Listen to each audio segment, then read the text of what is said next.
We the best, no contest. We the best. There ain't no one like cause of you dumb or you crazy. There's no way, G. Me and my clique, we handling biz while you and your clique just act fugazi. You couldn't persuade me to give a damn and this don't faze me. I got my Xbox, she can't play me. Money in a text box, I get paid. We the best. We the best, no contest. We the best. We the best, no contest. We the best. We the best. There ain't no rest. For the wicked I'm bad and I'm blessed. Put it to the test. For the rest there ain't no contest. So what's next? Got me leveling up, I'm obsessed. I bring the fire like I'm possessed. My personnel and my clique is the best. There ain't no contest. There ain't no one like cause of you dumb or you crazy. There's no way, G. Me and my clique, we handling biz while you and your clique just act fugazi. You couldn't persuade me to give a damn and this don't faze me. I got my Xbox, she can't play me. Money in a text box, I get paid. We the best. We the best, best. We the best, best. No contest. My clique is the best. We the best. We the best, best. We the best, best.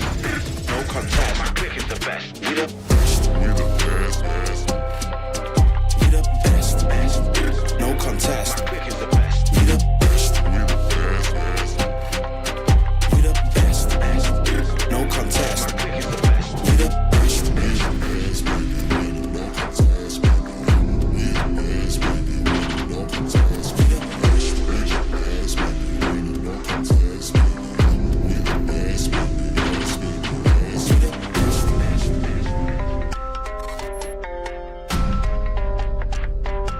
best, best.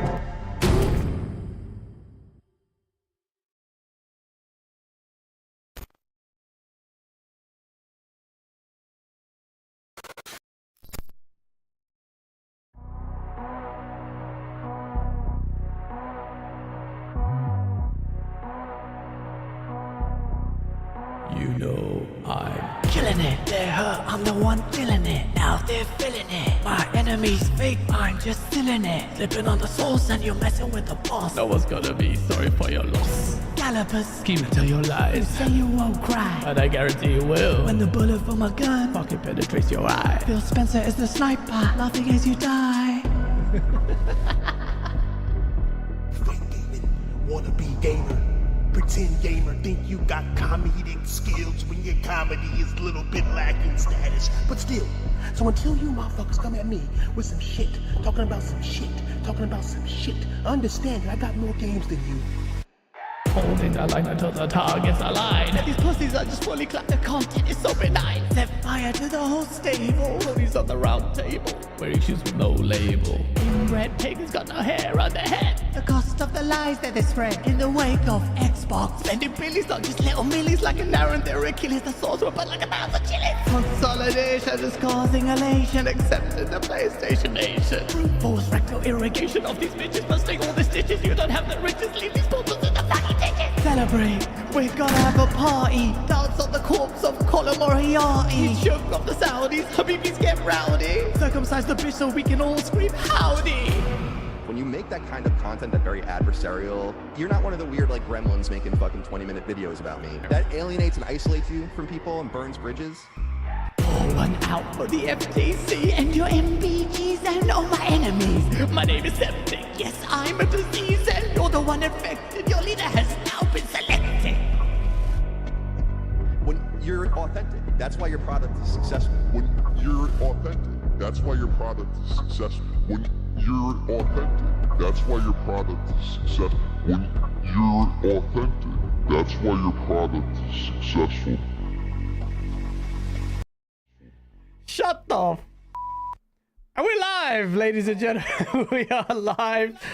We've been having a good time. I hope sound levels are good. Chat, let me know if the sound levels are bad. I can hear some feedback from King David. Yeah.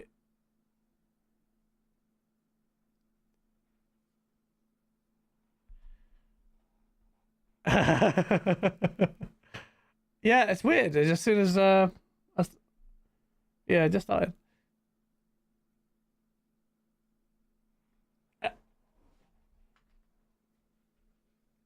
Oh, okay. Testing.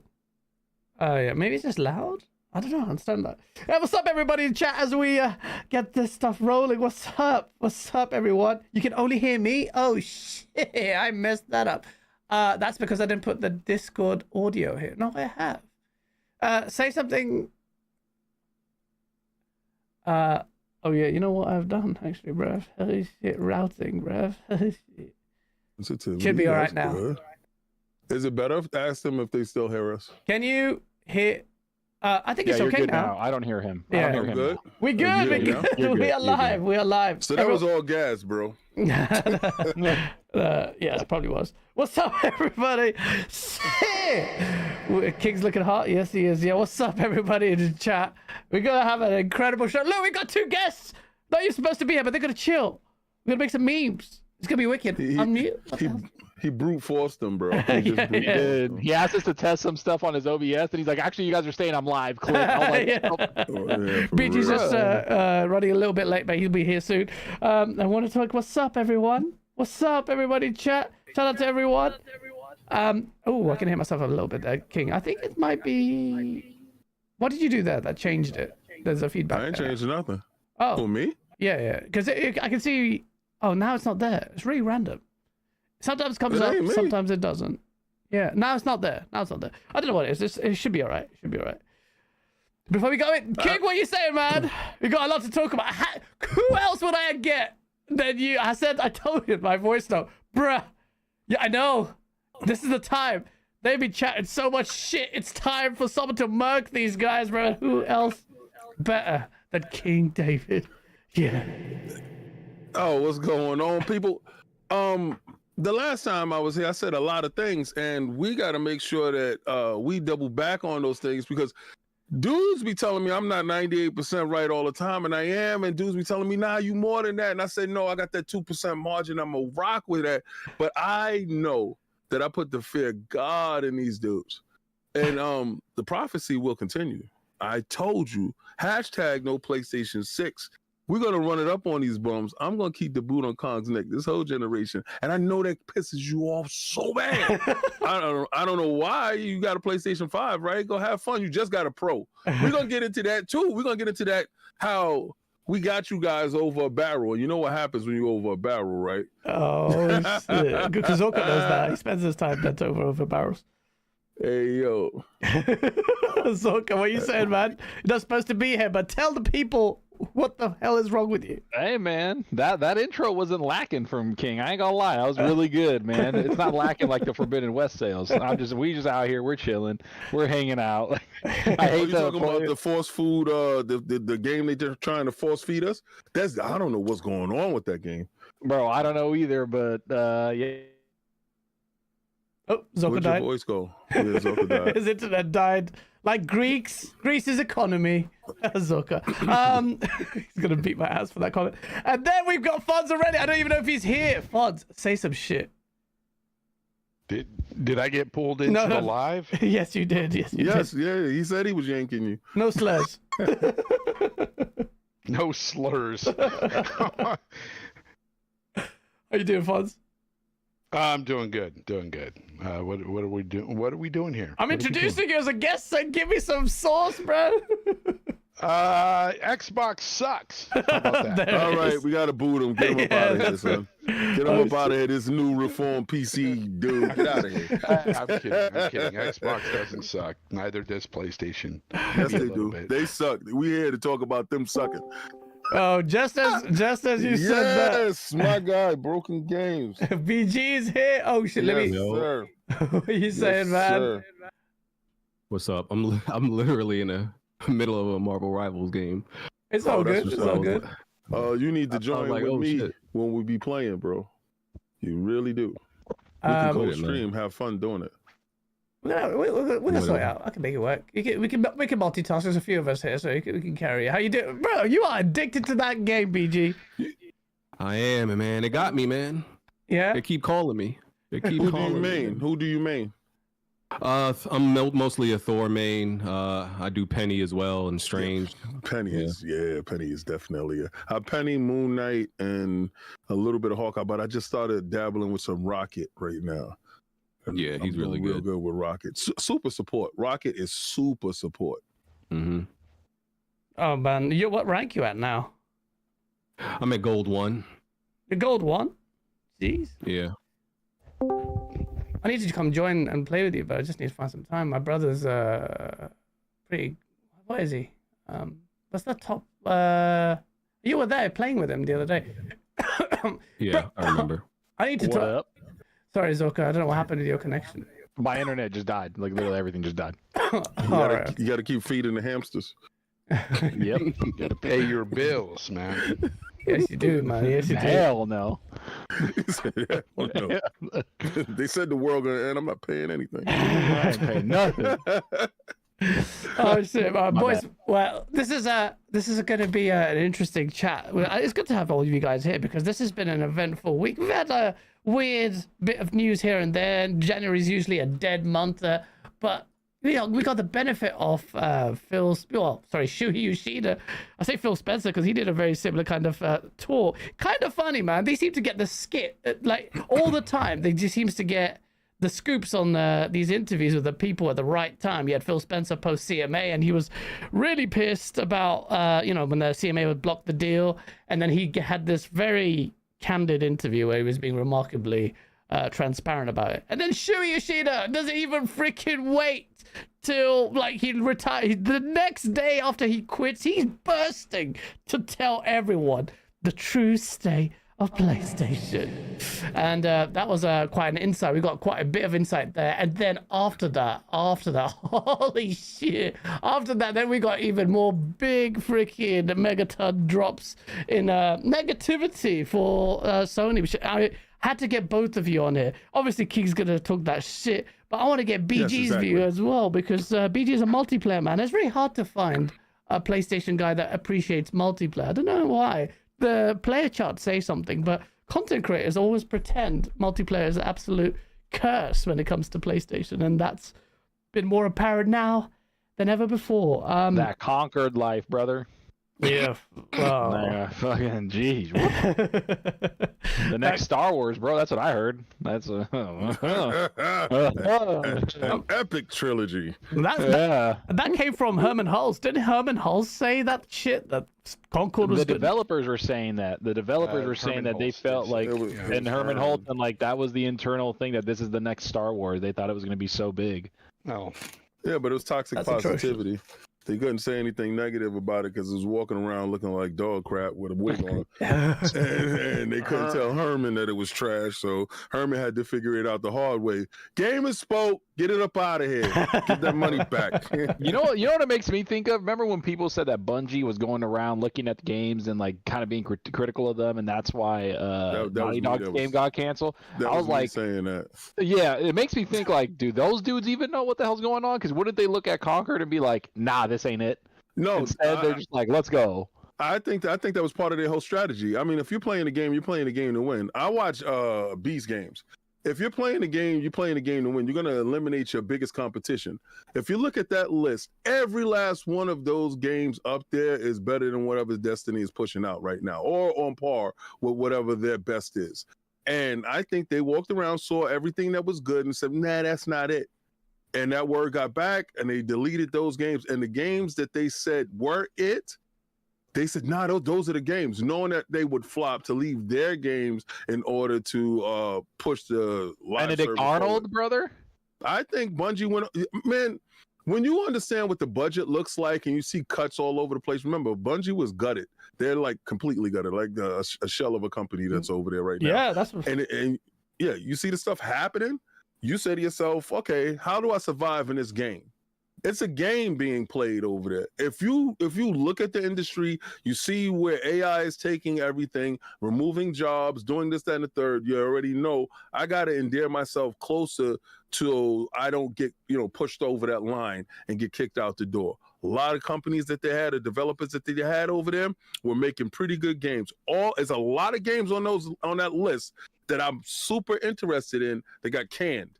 And if you were brought in with that $3.6 billion to be a help as far as keeping your eye on live service, and that's what Jim said. Well, if the live service is a failure and you were the help to look at this stuff, then you should get the blame. And nobody's really saying anything because Jim is gone. Yeah. So the guy that said, live service, he's out of there. The people that he put in charge is falling apart, but they're still standing, and all the live service is gone. So at what time up? or what do you think the timeline is of Bungie being Bungie and being like, we want out? Bungie's finished. Bungie's done. They absorbed. They're done. They're absorbed. They're already absorbed. Everyone's talking about this shit like they've still got a life. It's a facade of a lifeline. They're finished, man. Most of them getting absorbed. They've got this one chance on this marathon, and marathon will have to shock us to really somehow give them a second lifeline. But that's so remote. It has to be some kind of breakaway hit. They must have got like the lightning in a bottle level of shit for them to even remotely get a chance to glean or maintain independence. I'll be shocked. I'll be so shocked. No, I thought independence was over. I thought they were being absorbed more. Yeah, they just said, I think it was in November or December, more of the company was being, absorbed. Yeah, bro. Right, it's just like they're finished, man. Like honestly, the Bungie, there's just a facade of like independence there. Whatever like skeleton crew they have with Marathon, I don't know what they're doing. We're gonna have to find out this year with Marathon. We're gonna get the freaking what's it called, the playtests and shit, and we're gonna have the show. What is it, State of Play next month? And if they will is have Marathon to show scheduled for this year or is it next year? It's scheduled for this year, and the playtest is definitely happening this year. They've been having people play for 2 years. We had like a Hidden Xperia playing it last year, and all he comes out and say, "Oh, that was an interesting experience." I'm like, "Brev." Like, I know NDAs are NDAs, but if you're saying something positive, you'd say it in a different way. And the way not last year, but the year before that, the other insiders came in, some Twitch people that we don't know about, they played the game. They were like, nah, this game is ass. And then Jason Schreier comes out and says, this game is ass. And internally, they think this game is ass. And they had a development nightmare, which we know is facts, man. They've had a massive Absolute development If hell. Jason Schreier said it, you know it's true then. You love Jason Schreier. You love to suck his but yeah. Whoa. Whoa. Whoa. But Hold Jason on. Schreier- Take it easy. But Holy Jason damn, Schreier, but that was Jason, projection. I've never seen that before. Hold on, calm down, Gab. It's beneath you. but Jason Schreier, Jason Schreier is he's reporting on it as much as he's an opportunist or whatever you think about it. He does report stuff accurately, He's man. working. Yeah, he's working. He's man. working. His job is to get you to flip. So he's like the DA, bro. I will say that it looks is like what it looked is. like the game when they were showing it. It looked kind of like the vibe looked like the finals. I don't know if you guys ever played that game like that. Finals are amazing. The finals, but the finals, the developer even said that it didn't meet its like expectant of like what they thought it was gonna make. And that's a good And game. so, like, and that's It's a damn a good good game, and it But still didn't it's meet those free quotas. to play. See, this is the problem. You got to have deep pockets nowadays in order to get in there with them big boys. And NetEase, they have deep pockets, right? So NetEase has deep pockets. They get this Marvel license. We was over there at Summer Games Fest, I think, because, usually every year we figure out who's going to be the best developer and we give them a crown. Last year, it was the developers that made Stalker 2, and it was NetEase. NetEase by far showed the most enthusiasm about a game and the willingness to say, play it how you want to play. Go ahead. They threw me in a room. I played Marvel Rivals, and I walked away blown away. Then we got a chance to sit with the developers, and their level of comic book knowledge and what they have planned. Oh yeah. Yeah, the conversations that we had is up on lordsofgaming.net. The conversations that we had about the game, I couldn't believe that it was going to reach where it is right now. But their enthusiasm behind the game had merit. It had huge merit because I've never seen a rollout like this. I don't know, people was playing it in the background. I have never seen a rollout like this that is so seamless in execution, from character picking to transition from scene to scene to lobby wait. Everything about the game so refined, is man. 9 and 10. You're talking about Marvel Rivals. Marvel Rivals, right? So you got to have a game that's on par to break through like that, to gain a zeitgeist, to pull people away from the games that they're actually playing. If you don't have that, you're not going to succeed. So it's not even just that it's well made, right? Like you were saying, the transitions, the animations look dope, everything looks dope. The other thing is that you need a hook, and the hook was Marvel. And when you look at that hook, like Marvel's a massive, big franchise that is, world renowned. And it's like, okay, yeah, we have that Marvel hook. That's going to just get the casual involved. And then when they start playing it and looking at it, you're like, yo, this is very well made. And then the skins are on point, the battle pass is on point, and the gameplay's on point. Yeah, it's going to kill it. But they have that hook of Marvel. That's what you need to break into something. They have the IPs, but what they have from Marvel is autonomy. They were able to re-envision each character the way they chose, with all the suits and the stuff that you see. It's strange for a large company as Disney Marvel to give that level of autonomy to NetEase, or any company for that matter, and pure confidence. You've seen, and the execution is flawless. So I didn't understand how they got to that. Guys, you're muted. Oh, wait. There you go. Oh, I was gonna say, I've heard a lot of conversations about this. BG, everyone keeps telling me that the only reason Marvel Rivals is actually successful is purely because it's Marvel. Because it's Marvel. The game itself is just a Overwatch copy and paste, and that's it. And I've been battling people over everything. Well, the core gaming hook is good. The game is obviously fun. You can only go so far by having a Marvel association. I feel like people are exaggerating, but what do you think? Do you think Marvel is carrying this thing?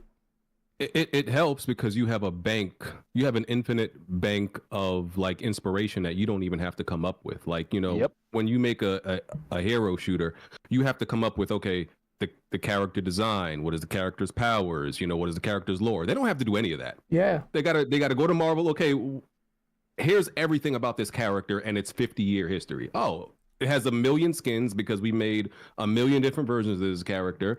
We've laid out all of their powers and abilities. So they're like, okay, all we have to do is make the game. Yep. Like most of the heavy lifting was already done for them. Now we just got to make a good game. And I hate Overwatch. I think I've never liked the game. I've seen you hate that. I have. I got killed for it. Like when Overwatch first came out, I was like, at that time, if you said you didn't like Overwatch, they jumped on you for it. And I was like, this game is boring as hell. I don't. Yeah, and I was like, this game is boring as hell. I'm sorry, I don't get the hype for it. But I love Rivals. I have 200 hours in it already. Jeez. Because it's Marvel the same confirmed then. It's the concept. Yes, the concept is the same as Overwatch, but the gameplay is different. And to me, that's what made the difference. And there have been Marvel games that have failed. Yeah. So that's not it. I mean, Avengers failed. Yep. Yeah. He big time. And that was another one that failed. I mean, I like Guardians of the Galaxy, but it didn't do well. So I thought that was a good game, but it wasn't a live service. Yeah, it wasn't a live service game, and it could have stood as like a movie. If you actually put that movie out, it could have stood because the storyboard was really good. I thought it just didn't get the push it needed. But the only reason why I've never played Overwatch 2. The only reason why I'm playing, if y'all see the statues in the background, I'm a junkie for that Marvel stuff. Yeah. So that was the hook. I got in, and my hook was the Hulk, and I'm not even playing with the Hulk. He is probably like the hardest character to actually master. The number one player in the world uses the Hulk. But there's other entry points to different characters that are really, really good. And when you get a good balance on your team, it's nothing better than balance. Yeah. If you know your role and you stick to your role and not everybody's trying to hog the kills or whatever, if you got no ego involved, you're going to really go far. Yeah. Yeah, but there's nothing wrong in saying that, it could be Marvel being the main reason a lot of people like it. I mean, because if you look at it, yes, gameplay is always king, but I'm sorry, I will stand behind the belief that with every game character, you must have some decent, not only in appearance, but the characters themselves need to be fun characters to even want to play the game. And that's what we're seeing in today's day and age. There's a lot of freaking games that are being made with characters that are just unlikable. And a lot of people aren't buying the games based on that as well. So I can see people saying that about Rivals and it being true for some. And because you kind of like know these Marvel characters, it took a lot of the guesswork out of it. Like for you as a player, like when there's a hero shooter, you got to figure out, okay, what does this hero play like? What are they? Like when you know these characters, you kind of know what Thor's gonna do. You kind of know what Star-Lord is gonna do. You have a good idea before you even touch these characters exactly how they're gonna play, so you can like just kind of get right into it, and it connects with you, right? Because you have to choose characters that connect with your playstyle, and you could kind of already tell who's gonna do that. So it's everything's going well for it. It is, but a lot of people are saying, what do you think about this, BG? The fact that live service is the model's dead. That it's the whole fascination with live service. Sony has now, well, we'll get into it in a bit, but there's a lot that's changing, man. Sony's cancelled record has more cancelled games than announced games. That's hold up. So are you saying that people are saying that live service is dead based on Sony's failed attempts? Not just Sony, but there's so many examples of games that have even caught the attention of people for a while. Finals is a great game, but apparently has not, even the guys are saying, the guy behind it saying that it's not hitting the metrics it's hitting. Then you've got, well, are they putting a lot into the City, finals in terms of things to do within the game, or if they just brought out the game and what's there was initially there on launch? No, they added tournaments. They added seasons. They added tournaments. They added a bunch of stuff to the game. It's a fun game. They added maps, but again, it's not like the. I don't know. I don't think live service is dead. I just think it's more there's just too much. I think the internal thing that leaked that said one live service game is the equivalent of having 12 or something like that successful single player games. Mm-hmm. Like it's the equivalent of that. So what they're chasing is the analytics, right? That's all Jim Ryan, that's all Sony did, is they chased the analytics. They're going to make all these games. Yeah, he chased that and said, if we get one, like, who wanted, like, wasn't there like a leak that there was like a live service God of War game? Like, who the fuck wants that? Me. Like, who? Like, I don't. Like, that's one of my favorite franchises. Yo, listen. No, okay, all right. No, I didn't want Concord. See, all right, okay, all right. So now this is what I'm talking about. We're talking about recognizable IPs put in a position to win, right? If you're gonna lose on what your best is. Don't go out there losing on some half-rate, second-class Guardians of the Galaxy. Go out there and lose on that Spider-Man that I saw. Go out and lose on that. I'm with that. I agree with this. See, the problem is your IPs. If you're gonna fail on your best. And the problem is that was old Sony. Flawless, regardless of what. They're gonna put their best foot forward on their IPs, right? All right, we'll cultivate this other stuff in the background. Yeah, and I'm not saying in a world that Concord couldn't exist. Yes, it could have. And old Sony would have doubled down on it and tried to figure out a way to make it successful. The fact that you folded up tent in 11 days shows that your level of commitment and your wallet was not in it to win. All right? 8 years. Yeah.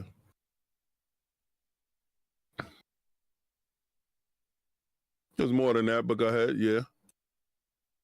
So listen, when I see that list and I see all the games that failed or all the games that was canceled, bro, you have muted, but we can hear him. Yeah, we can hear him. You have beta testing for a reason. You have games. You didn't give them a shot. You relied on whatever your internal metrics was for whatever core little groups that you got together. Instead of your fan base telling you this ain't it, you relied on people that probably aren't your fan base, some paid influencers or whoever the hell, to dictate what is a success for Sony. And me personally, looking at the list, The Last of Us 2, the Last of Us factions, why was that pushback instead and Overwatch gave the green light? It's these decisions that's in the background that shows me you don't have a damn clue on what's going on or what you have. When you come out and your CEO tells you, well, we don't have the IPs to compete, that's dead bullshit, because you do have the IPs to compete. You just don't have the balls to commit behind them. And just say that and stop having Herman keep pushing this game that is boring as hell on everybody. Because I'm going to tell you that Horizon game is going to come out. And you're going to look at that list again and you're going to say, damn, there's stuff on that list that I would have took over this game. Watch. Well, BG? Sorry.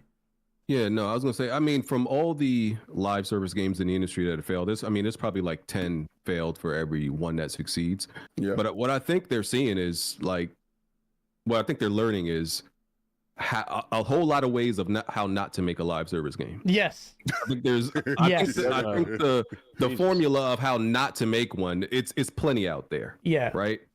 This fact. So look, I'm a multiplayer guy. I agreed with PlayStation's mission.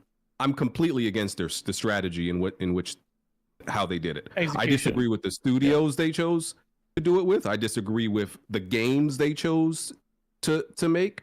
The strategy was all wrong. I'm not against the live service part of it. I think this could have went way better if you Bluepoint Games making a live service game was the most confusing thing I've ever fucking heard of. It was so confusing. I was like, what? Who? Like, Bluepoint Games has never made their own game. Yeah, I know. Their own. So how do you, that is taking your child, and some people do this, that is taking your child and not dipping their toe in the pool, throwing them into 20 feet of water. And you didn't even let them make their own, making a single player game is so far different, so many different degrees of making a multiplayer game, and then making a live service game on top of that is completely different. Yep. It's not that they can't do it, but you can't treat making a multiplayer game like making a single player. You have to you have to change your philosophy. You have to change the people at the studio. It's like a specialized field. Like, you know how doctors have specialized fields, like yeah, you just because you're a doctor, you may not want them working, you know, if you need brain surgery, you can't get a regular doctor. Yep. It's multiplayer is specialized. Not anybody could do it. That's why like most of the successful ones, they're studios that are focused solely on that. And that's what you got to do. You have to like dedicate an entire studio of experts to focus on it, bro. Not anybody could do it. To me, that's the hard part, right? So what I think happened is that everybody's learning from each other. And I'll talk about Xbox is learning from PlayStation is learning from Xbox. What I think happened is that they try to rush it.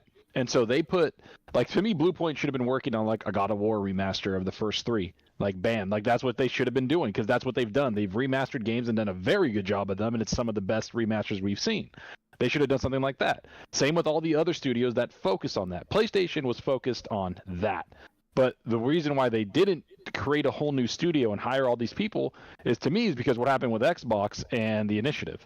They're realizing, it's really hard to make a studio from scratch, and we're not going to get a game for like 8 years because of that. We don't have time for that. Yeah. So I think they just pushed a lot of what they thought was like, oh, these studios are talented. Oh, they have an idea. F it. Let's just roll with it. And that's what happened. So I understand what you're saying, that you need those experts, but those experts are already locked down. They're at Riot Games. They're at Blizzard. They're at Xbox.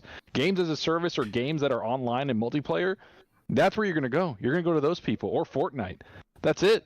And Valve. But BG's right, though. Multiplayer is its own different field, but it is. But it is. Gas is another subcategory of that, where we've seen even Naughty Dog fold. They did multiplayer really well with factions. But it was okay, but I think people have rose-tinted glasses with that good. shit. Like, no, but that shows you. No, listen, it was good, but it's not a service game where people are going to be playing for hours and hours. That's what I'm saying. That's the difference between the reason they said that they faltered on it, and why Bungie told them to stop this. By the way, they get some feedback, King, from everyone on your things. But my thing is not even been on. Anytime anyone talks, your thing lights up. I don't know why. I'm not sure. But I was going to say when freaking Bungie came in to cancel factions, the reason why Naughty Dog said it is like, this game didn't have all the hooks in to sustain it for a long period of time. Plus, they'd have to spend and devote resources that they wouldn't be able to do for a long period of time. And that's why they're going to double back. And I got BG's incredible quote that I will always use, which is echoing my sentiments. You cannot regard yourself as the best studio if you can only do one thing. And that's Naughty Dog, bro. And I've said that for ages. I'm like, a fully formed studio like Rockstar is the one. Like, they'll always be the GOAT because they do multiplayer and single player exceptionally well. I know Rockstar is crazy, but so does Xbox. What do you mean?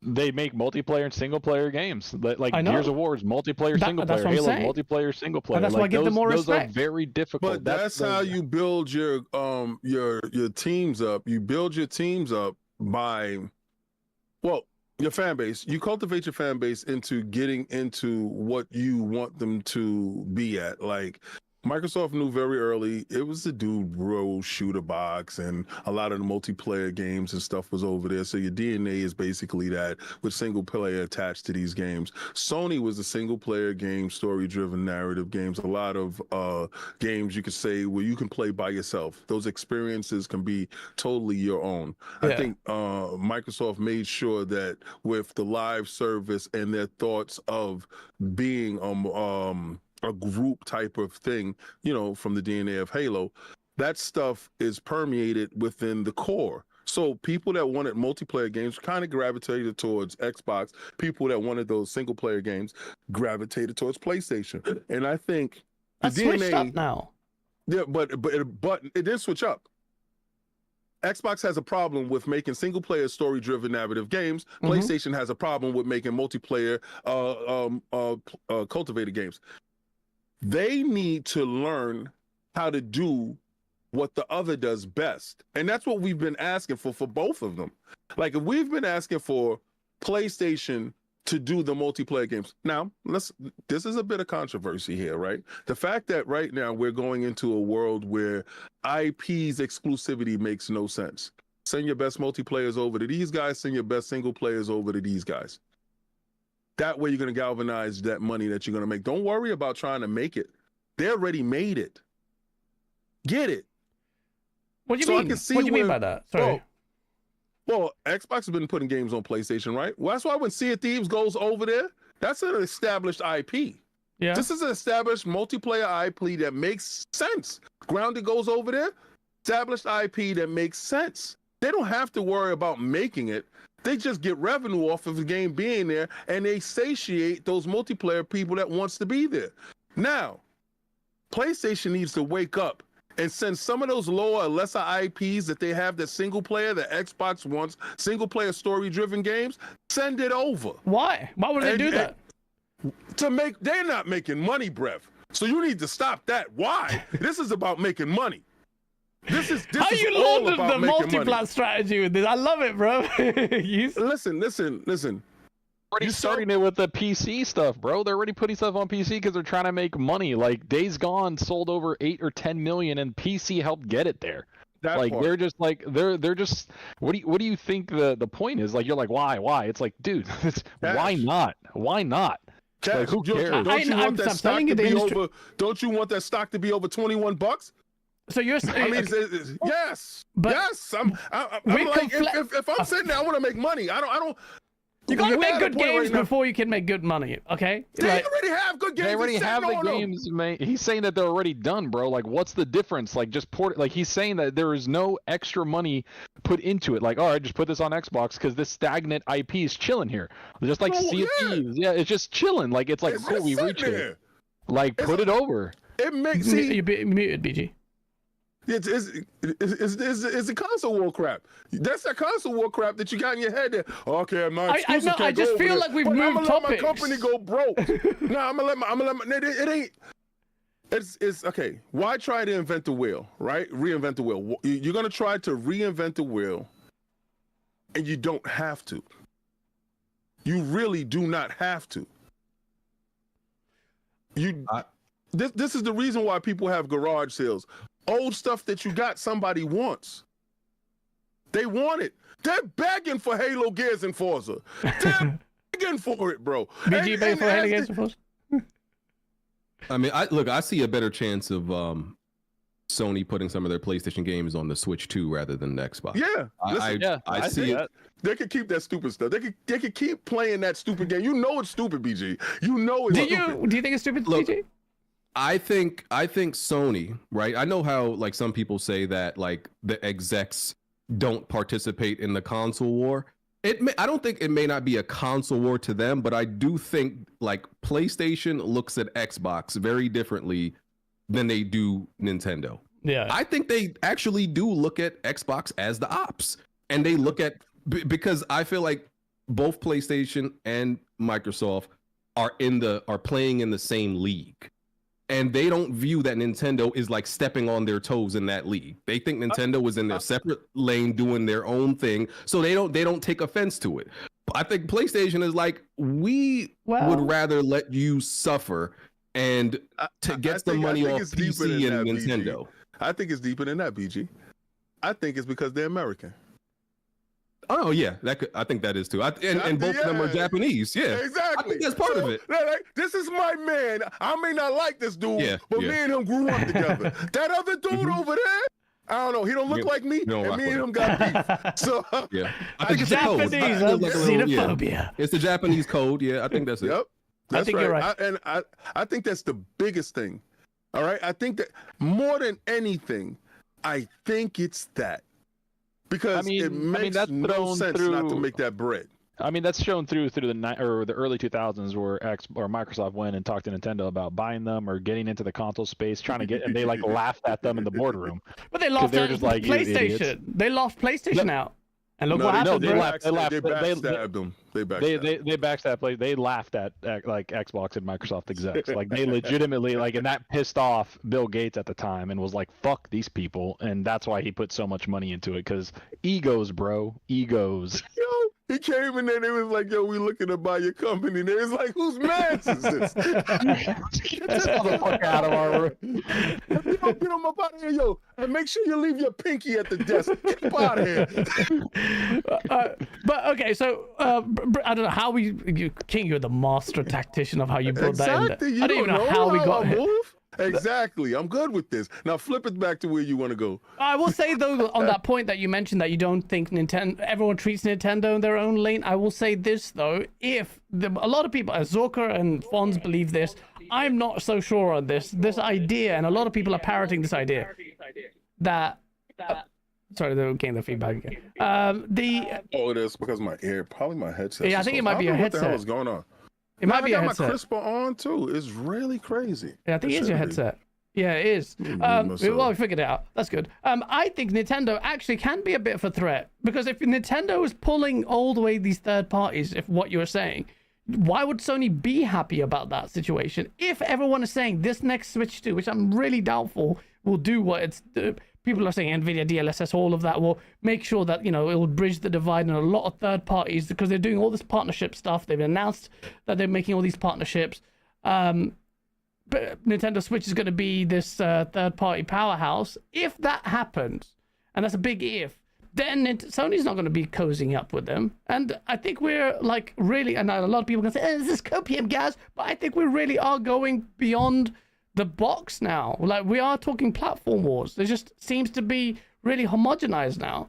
But I don't know. I was just going to say that on the Nintendo front, they may be cushy now, but I don't know what's going to happen in the future. Maybe I'm wrong. Maybe they will carry on putting their games on Nintendo, thinking that it's going to be okay. Well, like I said before the show started, I said that multiple media sites, including, what's his face, Jason Schreier, said that the reason why they announced the Switch so early before the big reveal in March and gave a little teaser is so third-party publishers and developers can get ready about backing them and get stuff ready. We're going to show this stuff off. We're going to show this stuff off. That makes sense. That's why they did it.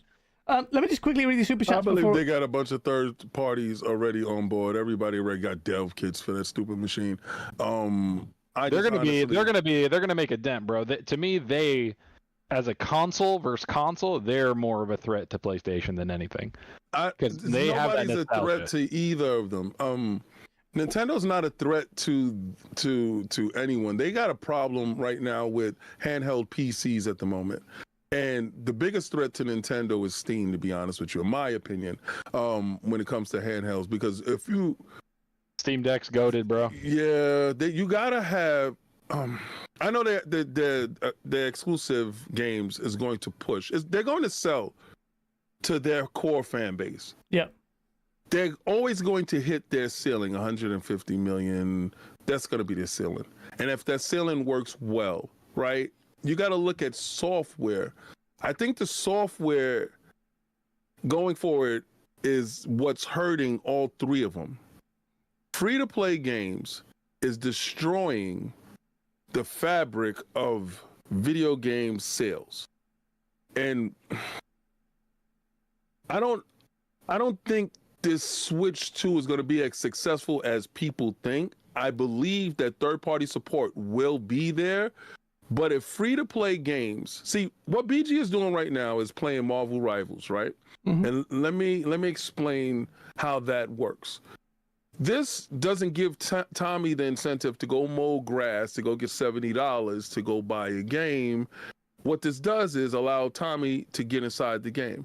And you hope that Tommy is not frugal cheap enough, and he wants to say that he got this free amazing game and he's going to buy skins and buy stuff like that. So you hope the gameplay loop locks him in to buy stuff. Mm-hmm. What if it doesn't? And he says, well, I'm playing this wonderful game that keeps giving me all this stuff, and I'm having a great time with my friends, and I could take all this extra money and I can go do something else, right? Now, this is what's been happening because we've noticed that the top selling games or the top earning games are usually these free-to-play games. Yeah. it erodes the fabric of game sales. Yep. I don't know if game sales going forward on these devices will be predicated by third-party support or first-party exclusivity. I think, and this was where Sony's strategy was smart, getting a live service game that actually hits actually might change the metrics in your survival. Xbox, being as smart as they were, said, you know what? Call of Duty is one of those games that stays in the top. Buy now. It wasn't really for a lot of the other IPs, except for the stuff that was for King and the mobile stuff that they can make money separately over there. It's about locking in one of those titles. I don't think the Switch 2 will be as successful as people think, because I think exclusivity won't matter much going into the future with games of this caliber, free-to-play games, eroding the sensibilities of purchase. They think it's Game Pass. They think it's services that we have. No, it's the free-to-play model that's eroding the sales of games. Now you have other stuff that goes along with that, but if I can get everything from you without giving you anything, then I'm going to do it. And that's gamers, and it's been gamers. Okay. A really good take, actually. That's a very thought out full take. I like that you brought up the free to play being the erosion of game sales, because I think I've said it multiple times that it's one of the biggest erosions to console sales too, because nobody needs to leave their PS4 or their Xbox One because Fortnite works on there. Everything works on there. Like their most played games work on there, which is the free to play games, Apex Legends, all that stuff. So why even move on? Like it doesn't matter. I don't have to. Okay. So that's a really good take. Look at David coming in. 98%. No, listen, boys. let me 98%. Let me tell you something. BG's here, so I got to say stuff that makes him say. Okay. That's why I got you here and BG together. When I saw it, I was like, oh. I told my wife, I was like, hey, game time. She was like, hey, game time, what are you talking about? I said, PG's on. She's like, what up, BG? I said, PG's on. That's why I got you here, man. You don't get carte blanche. Scarcely relevant. Let me just catch some of these super chats. Thank you guys for waiting there patiently. I want to get your bits on some of these super chats as well, because it's not just about killing the internal competition. You got rid of Connie Booth, who would have guided those games to be bangers. Now you have no one. BG. That would. Yeah, go ahead. Sorry, go on. That was for the single player stuff. Like, so what I'm telling you, the eyes on the single player stuff is no longer there. And with Yoshida, you throwing them down in the slop sink downstairs, you definitely didn't have a voice, you know? So they're not who we thought they were anymore. They're not the same people. That's exactly what I'm and the saying. the same thing is over at Microsoft. The same dude that I looked over, Phil Dominus, Maximus Aurelius Spencer, he's earned those accolades, right?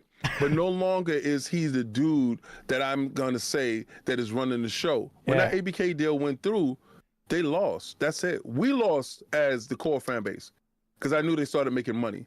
When PlayStation started, like, it was infighting that we didn't hear about. We don't ever hear anything going over there. We just hear people leaving and then saying, well, they were integral for this and they were integral for this. Okay, damn it. What is it going to look like? Now we're seeing it what it looks like after you cut certain people out. And I don't think it's a good look. I 100% agree with you. BG, it looks like, and Neo GameSpark made a good tweet about this. There's like, there seems to be some correlation here. Sean Layden leaves, and then he's liking tweets where people are suggesting that he got turfed out, and the chances are that's what's happened. Jim Ryan, we've just done a poll here, and how many people think 83% out of 280 votes say that he's fired. He's been fired.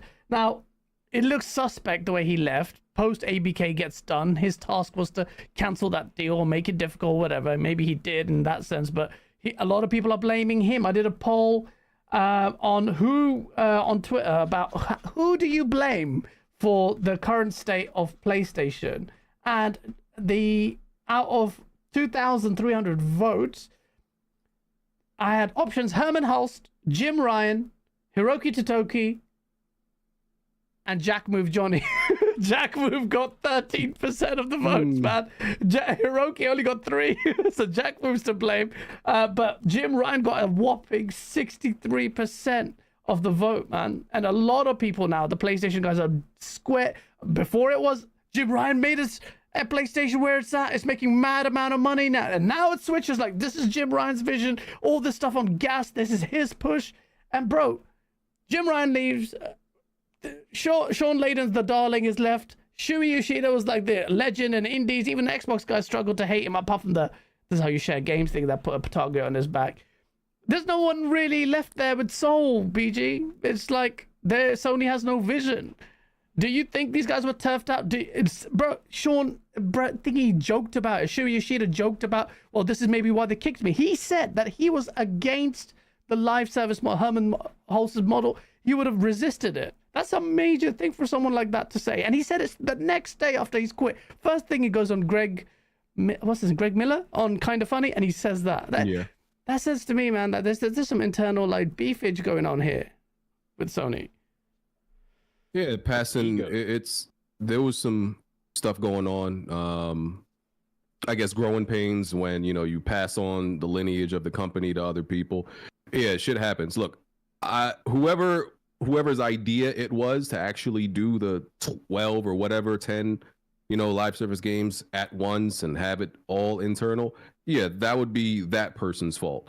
My thing is, like, I just never knew, like, concretely, right? Because they, like, some people believe Jim Ryan got pushed out, right? Yeah. For example, I don't know the facts because it was never explicitly said to us. And usually when shit like that happens, like, we get some type of like leak, some type of journalist like Jason Schreier gets, you know, because he has books about this and he always get inside information. And my thing is, like, I felt like if he was pushed out, wouldn't we have gotten something like that from some journalist? I'm not saying it didn't happen, but I don't just believe that it is as absolute fact until it's actually reported. But it's definitely possible. But I don't think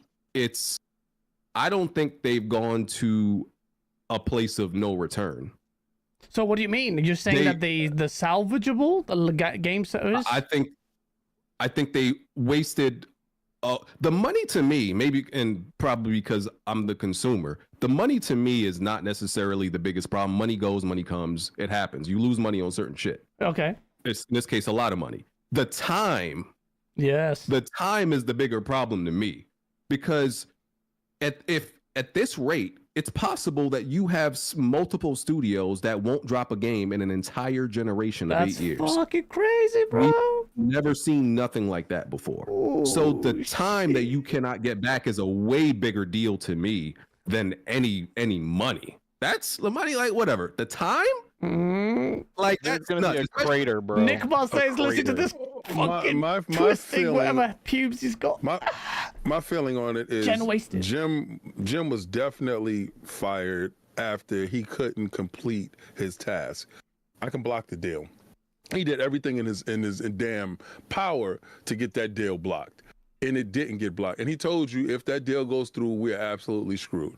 All right, cool. But then now you're out of here.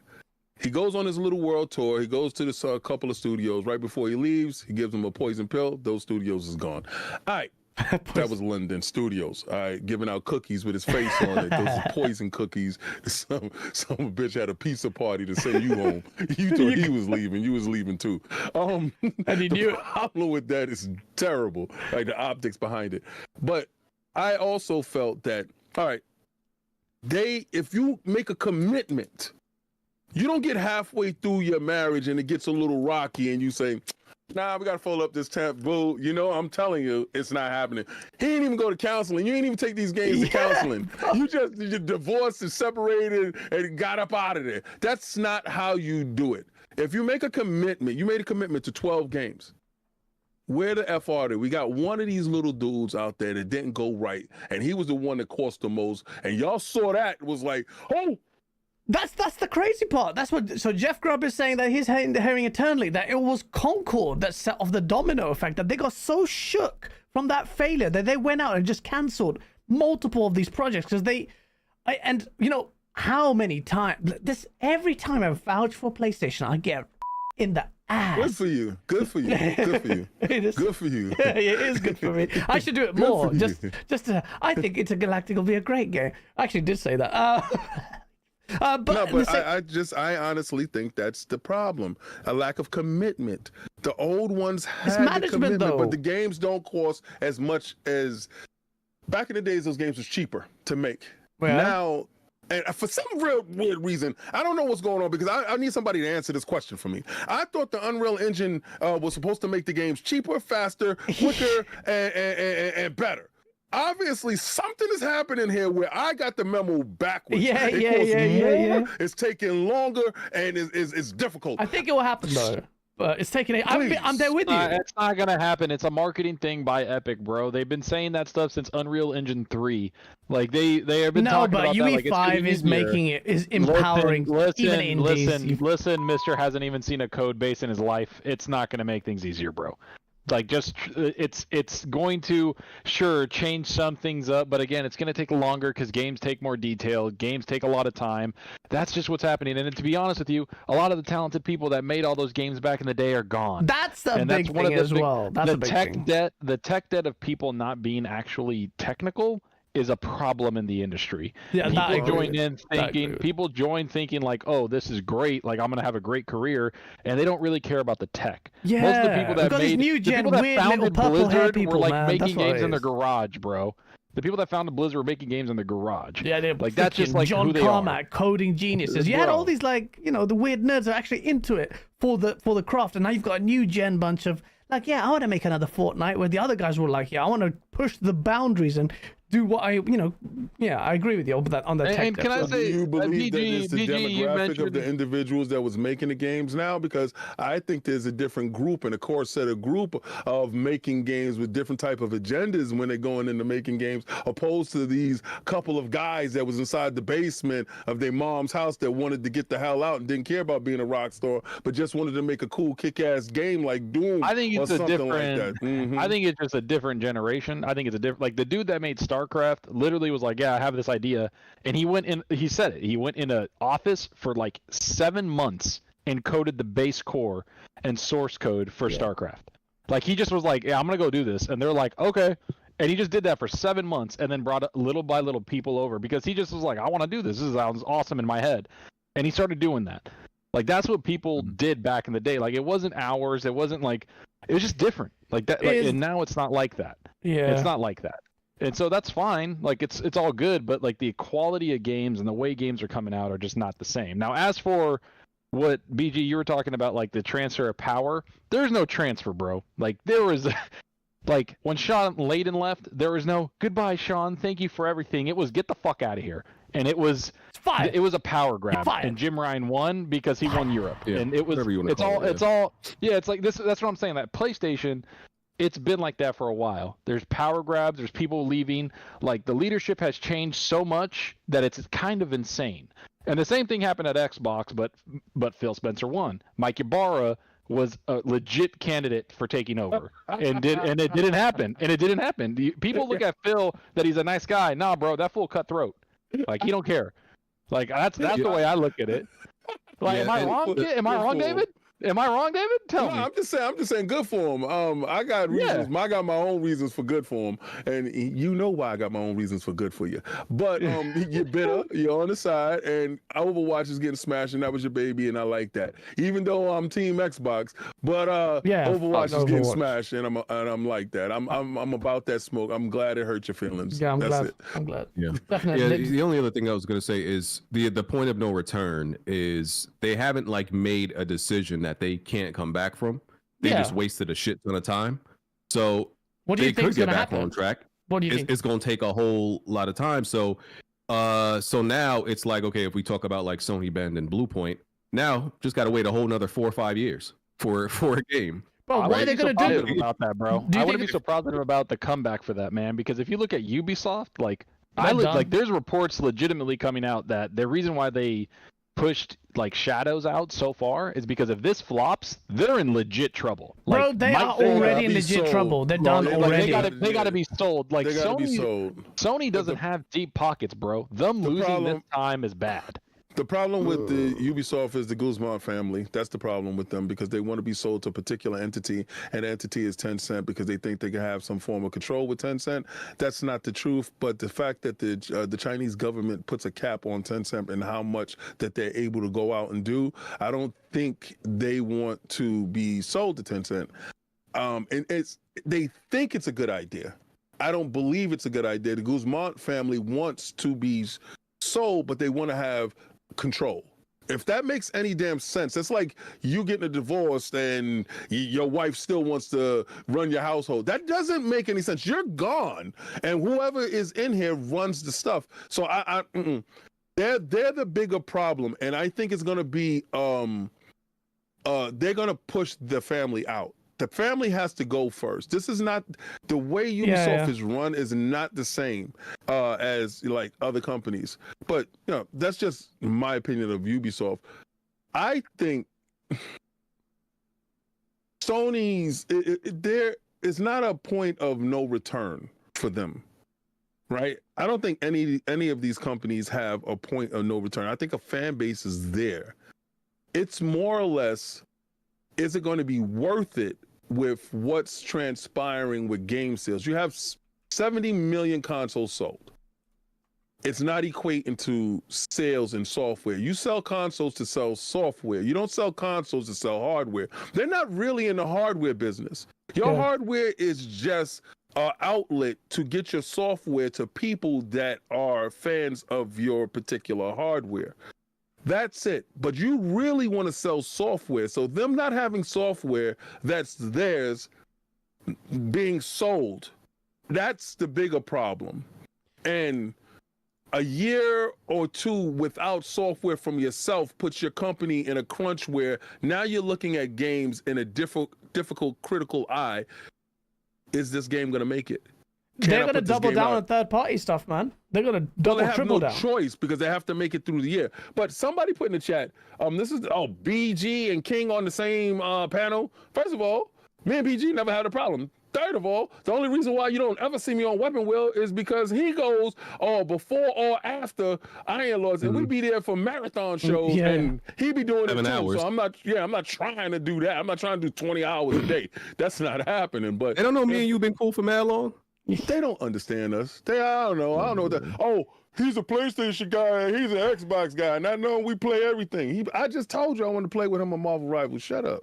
Yeah, but can I get some flowers for bringing people together? I brought bloody King Thrash and Colt Eastwood together, bro. God, you're such a selfish fuck. You want flowers? Look at this guy. You always want to take in the glory, bro. I'm bringing the community together. I am an incendiary character. I'm like freaking Osama bin Laden to you guys, but I still bring people together. A long time ago, it happened. Hey guys, I'm gonna bring. Hey guys, you turkey yellow chic. Yeah, since you're still kumbaya, I'm gonna bring you and Risk it together, brother. We got it, bro. Don't worry about fuck it. That fat piece of shit. Anyway, I almost brought them together because they were almost in the same household before that COVID crap. And damn, it would have been great. It would have been epic. Yeah, but he needs to find a treadmill. So the next super chat, Champagne Supernova with the 5. He goes, Sony focus on legacy consoles, leave the games, innovation, and player-first ecosystems to the big boys. Shout out to Xbox for helping them stay in the game. Champagne is dropping some sauce, but Champagne, if the industry's changing, they can't just do that shit. And innovation, leave innovation on the table. Actually, I will say this, BG. Sony seem to be creatively bankrupt when it comes to multiplayer, bro. Like, come on, man. And this is how much shit that Blaze, you, me, and I'm an Xbox guy, and I'm saying, bring back Killzone, bring back Socom. What are you doing, Brandon? You could do so much with Socom in this day and age. Third person. They're not gonna sell, dude. See, I disagree with that. Yeah. See, I disagree with that. It's like King said. I think look. Let's say we believe it wouldn't sell. Yeah. You still died on your own shit.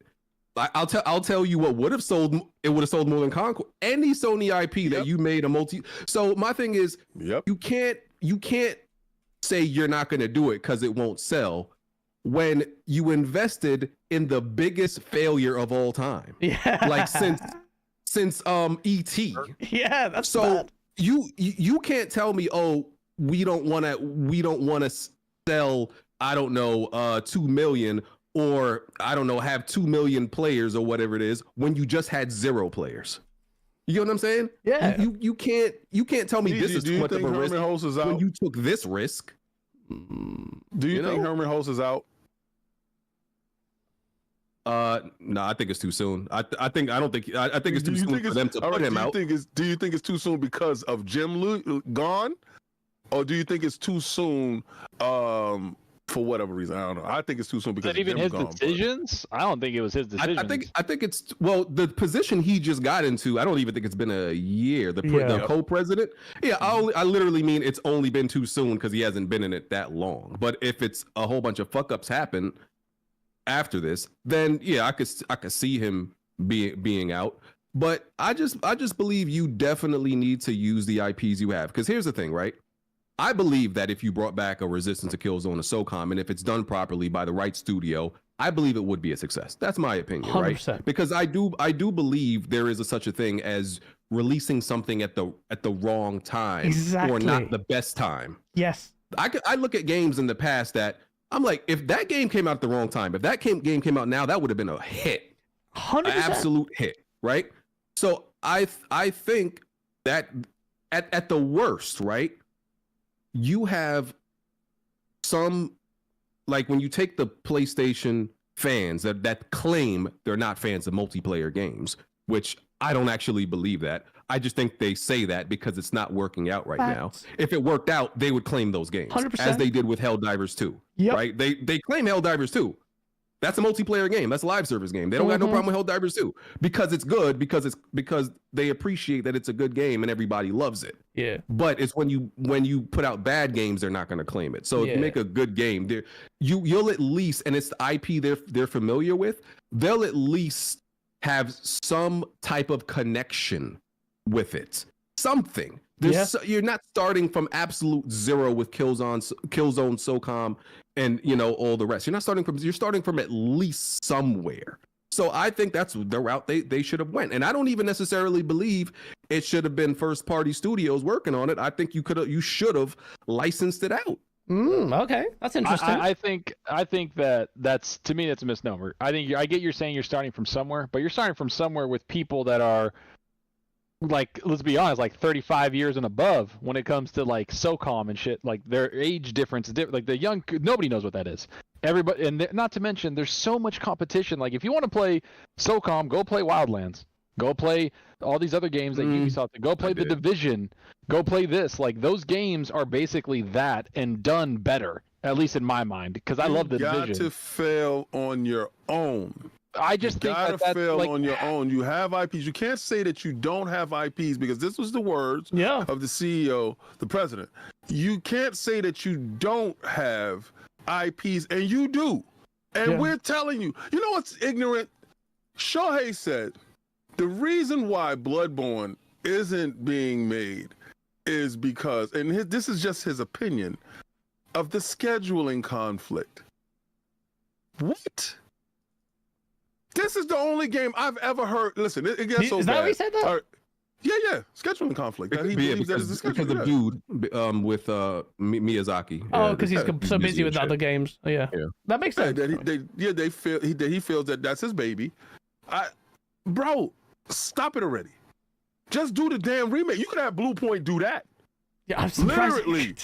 You understand what I'm saying? Like, if so, my question is, are they self-doubting themselves?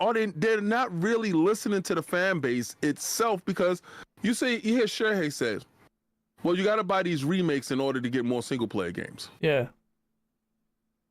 What's the goddamn remake, bro? Like, we already got the damn game, and I just had the game 2 years ago. I don't need to buy the remake to fund the next game. I brought the first game, so it should have not fund a remake. It should have funded a new game. Yeah. Right? And so the mentality over there is kind of strange. You want me to buy the game at least 2 to 3 times before I can get another game in that. How about if you're not making the sales that you're making? How about you go day and date on PC? Because it worked out well with you with Helldivers. Because without Helldivers on PC, that shit don't sell. Yeah. Right? Yeah. So you outsold your main baby that had a fat $300 million budget, bro. Right? And Shuhei Yoshida mentions that explicitly in his interview with Greg Miller. And because it outsold Spider-Man, which crazy. I thought was like, wow. That's huge, right? So when you from that metric on say, to hell with these little petulant little babies that's sitting there saying, I don't want my games day and day. To hell with them, you don't buy games anyway. Y'all here playing free-to-play games, so you need to stop. It's coming. How about we do day and date on all these titles in order to get the funding so we can stop doing remakes in the same generation of a game that came out 2 years ago and get new games and new IPs or older IPs to bring it to these companies going forward, because you see Sega successfully are taking all of their older IPs that we should, as the gamers nowadays, Virtua Fighter shouldn't resonate with anybody. Yeah. But that got some of the largest views on the internet, showing small clips and snippets of that game. So I don't believe an IP is age-centric. Yes. I believe a good IP will always be a good IP no matter what. And Sony has a ton of good IPs that they're just sitting on for whatever reason. And Xbox told you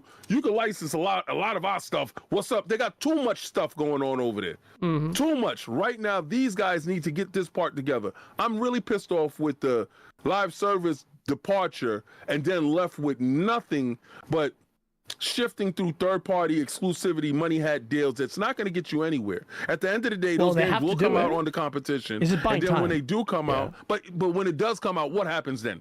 Yeah.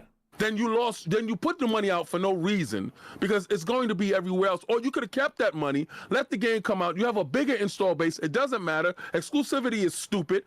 Make your own games. If you want to be exclusive to yourself. Stop being exclusive to third-party games that's going to make it across any goddamn way. Save that money, and this is what happened with Phil. This is why he got Phil Dominus that time, because he decided to invest in self. More studios, more games, more IPs for self. Yeah, those self games is going other places because they owe bread now, but listen, it is what it is. You got enough IPs to do that now. But I'm frustrated at the sense that it's money hat time instead of investing in self. And you're going to run out of that money hatting, and you're going to run into a problem of no IPs, or you're going to get forgotten someplace. This is what we're looking at. Yeah, that's the new PlayStation. That's the new PlayStation. It's soulless PlayStation, man. And I will say that King brings up a good point about the Virtua Fighter as an example of that, and what BG was saying, there's a right time to release games. Some games released too early that could have been really successful, and I think Socom, and this is going to sound so stupid to most people, but I don't know why people think Call of Duty is this impervious thing. Something like Socom can have if executed properly, disrupt even Call of Duty. Yeah, it could. You have to reinvent. It wouldn't be the Socom, Killzone, or Resistance that we remember. Yeah. So that's the thing. You don't necessarily have. You could get that 35-year-old crowd that remembers it, but if you reinvent it and it looks like something completely new and different and appeals to now, then that's the way it could work. So the way I look at it, I get what you guys are saying by like die on your own. So like this is my problem with it.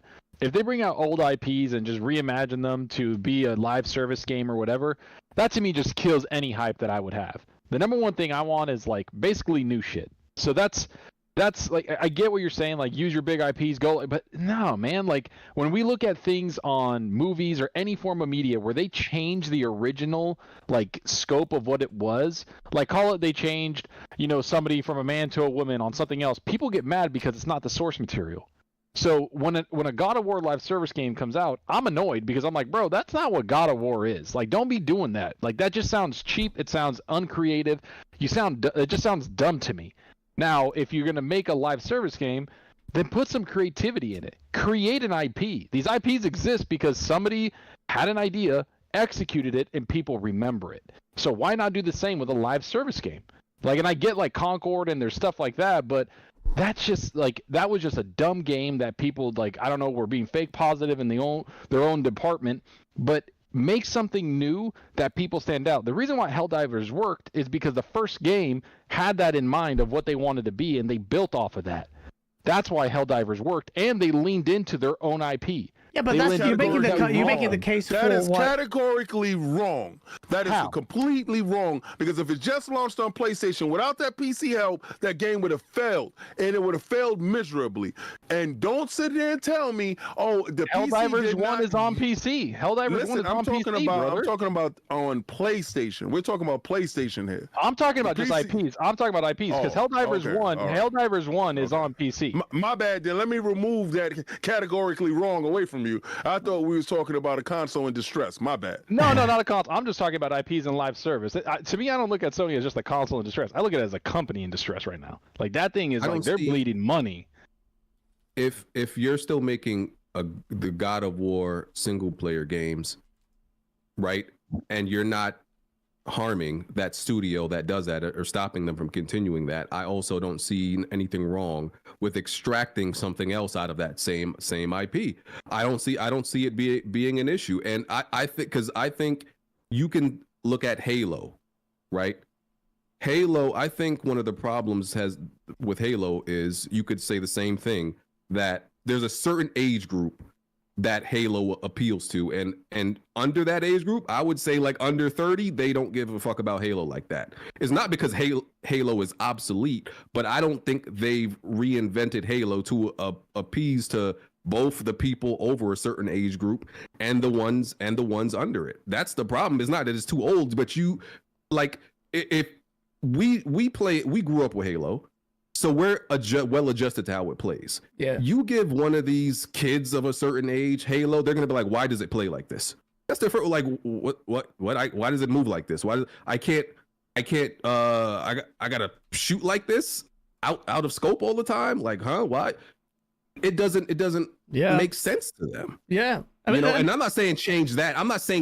But I'm saying you have to change some things to help it appeal to the new generation. My problem with that is that it causes erosion in the IP. So if you have a God of War live service game and then you bring out the single player game, then it's too much. It's like what's going on with Marvel and you got too much going on. You got the shows, you got this, you got that. It's too much. You're not cohesive. It doesn't it's just that's why there's so many people that are so tired of that stuff. And that's what's happening to me if you start doing that, which I'm glad they're not. Like hopefully they're not. But it's the same thing with Horizon. Like the Lego one came out and then Horizon Forbidden West and so there's just they leaned on that franchise and they're leaning on it a little bit too much to me. And that's why it's not selling as well. Like people are just not what's going on? Yeah, but exactly. That is Herman Holtz. Well, but it's just too much. Well, Horizon is a bit of a weird one, and this is where even Shuhei Yoshida came out and said, and I don't understand this. I think Horizon's look. I don't know what people. Shuhei Yoshida said he thought Horizon Forbidden West would sell more, and he was shocked. He doesn't understand why it sold less. It sold less than Zero Dawn. And a lot of people make excuses. PlayStation Plus cannibalized sales, but that thing was bundled to shit. You couldn't even get a PS5 unless you got that game bundled in. So I don't hear that excuse, but that game didn't sell that as well as Shuhei Yoshida himself thought. And now they're making a multiplayer version of that. I just feel like Sony doesn't understand. Like they can't handle multiplayer. Who asked for a Horizon Horizon? Actually, if Horizon as a multiplayer has some scope to, if they do something different with the whole robot stuff, actually, it could actually do something unique. But I'll be pissed off. I'll be pissed off with the fact that I saw what I saw with the Spider-Man and I didn't get what I wanted. I don't give a damn about Horizon.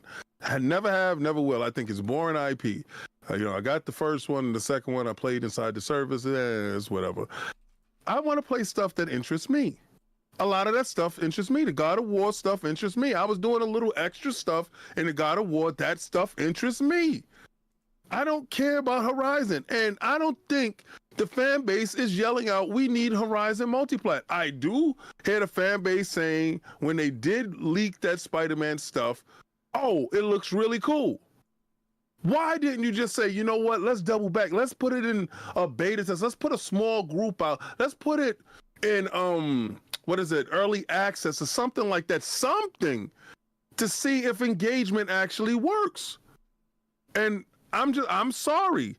I think that the choices being made by nepotism from Guerrilla Games, from Herman Hulst, is destroying the fabric. Next, you got a live-action movie starring who else?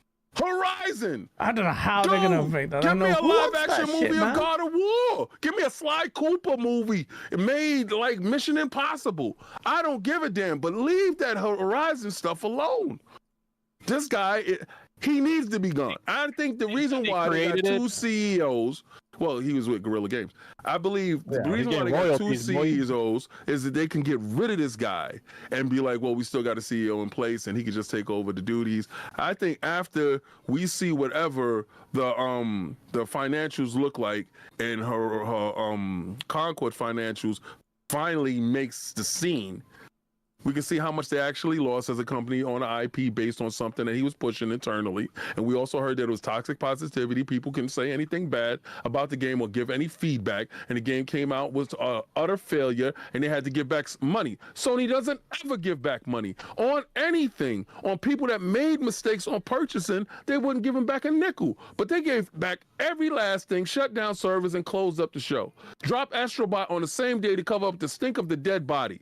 And the game goes on to make a game of the year, lowest selling game in history. If that doesn't tell you where we're at as a gaming society, what's really eroding gaming sales? Because there's no Game Pass on PlayStation to erode Astrobot's game sales.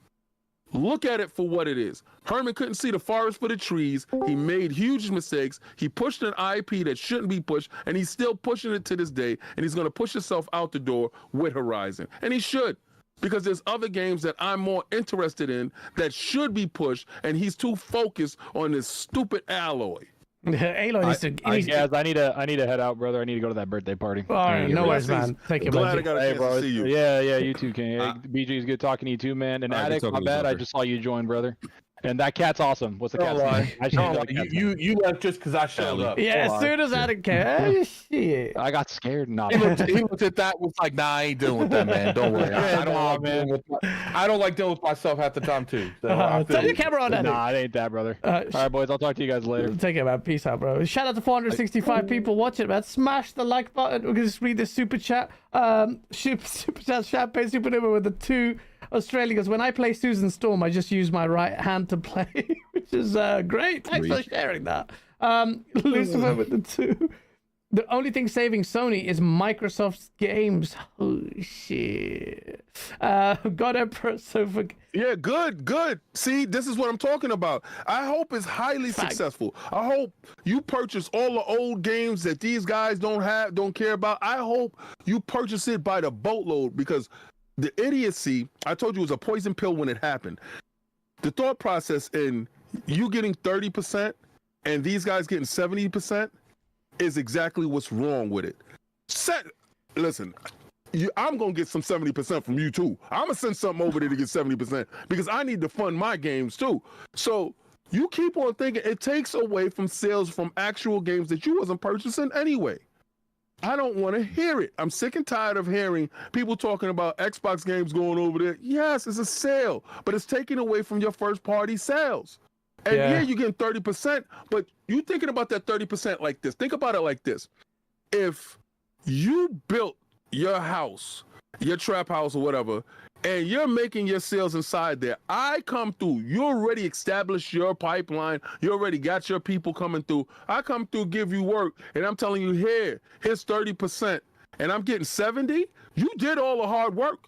You did all the distribution. You did all the sales. You cultivated a fan base, and all I did was just come in, put my work there, make more money than you, the person that built it. The idiocy in thinking that that's somehow some type of win. You dummy.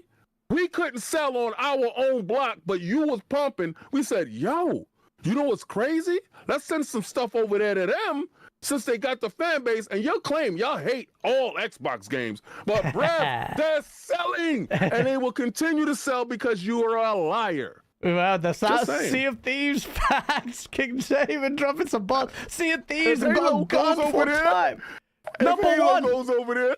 Yo, number one pre-order list. Sea of Thieves shocked me, bro. I'm like, this is a 6-year-old game. You sell number one pre-order list, Sea of Thieves, the game that you said had the bloody, thing didn't have any body, the tentacles coming out. This game is shit. That? And number one at a busy time, where everyone was saying like it was. Come on, bro. That's it was so. And Y'all didn't like Grounded, right? Yeah, but nah, it's a kiddie game with big ass spiders. Look at you. Yeah, listen, I'm surprised. I know Pentiment sold more than Concord. Everything sold more than. It's not hard to sell more than Concord. You're like, Addict. For the record, I do have a little bit more faith in that Horizon multiplayer game, depending on what it plays like. And the vision in my head may be very different than what they have molded, but I feel like there's a lot. I see it. Yeah. Because if it plays like, I mean, and Horizon is, I mean, Monster Hunter is like the closest thing you can compare to Horizon. If it's essentially you and your friends can take down these giant machines co-op, I can see that having a decent fan base. That's what I was thinking. If that's what it is. But with their decisions, I'm not sure if they have the same thing in mind that I do. Yeah, they're probably just some asymmetrical bullshit that would be stupid. But if you do a co-op thing to take down big gigantic mechs, like that's amazing. That's the kind of shit you want to see. That's why I said the same thing. I think it depends on the style of what if they have a vision. But now I have no idea, because if you greenlight a God of War multiplayer, I mean, what could a live service, not even a multiplayer. I hate the fact that every time we talk about multiplayer, it's synonymous with live service. I don't know why this curse exists. Every game has to survive forever, but it is a thing. Because companies don't want a multiplayer only last 6 months. That they're making multiplayer, they want to feel comfortable that they can make as much money off that IP as possible for the foreseeable future. Yeah, but we have so much precedent now that the only time a live service game works well is if you've got the foundation and forward roadmap in place. And if you don't have that, you're going to completely falter, man. And he had so many good games like that came out that had decent gameplay loops, even like Knockout City for a smaller level, and then that game, because that's it. He had a short half-life because I don't get it. You gotta look at it this way. It's like, for instance, like when you see someone doing something that is resulting in like huge growth on YouTube, you're like, okay, what are they doing? How they did it? When these game industry companies see the money that Fortnite's making, they don't care about the millions and millions that they possibly could have lost, or Epic going out of business if it didn't work. They only see the profits, the gold portions of it. Like I've said it for a long time, and King can co-sign. Like these companies want Fortnite success, but they don't have Fortnite products. Yeah. No, that's exactly the problem. Or they don't got Fortnite gumption. Fortnite fought to where it was at. People forget. It started out as that whole, Fortnite saved the world crap, and they threw it to the side and, went with the Battle Royale. But it constantly invests in itself. It doesn't make as much money as people think for the company itself. Like they spend a ton more money on IPs and locking down scenarios opposed to raking in huge, fluxes of revenue. Now, I know when I'm saying that, I mean, you gotta have to look at their books and look at their margins and look at the profit versus expenditures. But it's not as large as one may think. Yeah. When it comes to it, and it takes a level of fortitude in order to withstand that type of onslaught, because maybe you will have a dip. And I've noticed they strategically place events around other IPs launching in that same time frame. Call of Duty comes out, they have a new season drop right the same time, and they're meeting them head on, and they know they're going to lose a section of their fan base, but they're trying to keep something there in order to keep their normal fan base keep coming back, reoccurring. And then when it dies down with Call of Duty, they come right back with another season or something like that. It's just fortitude.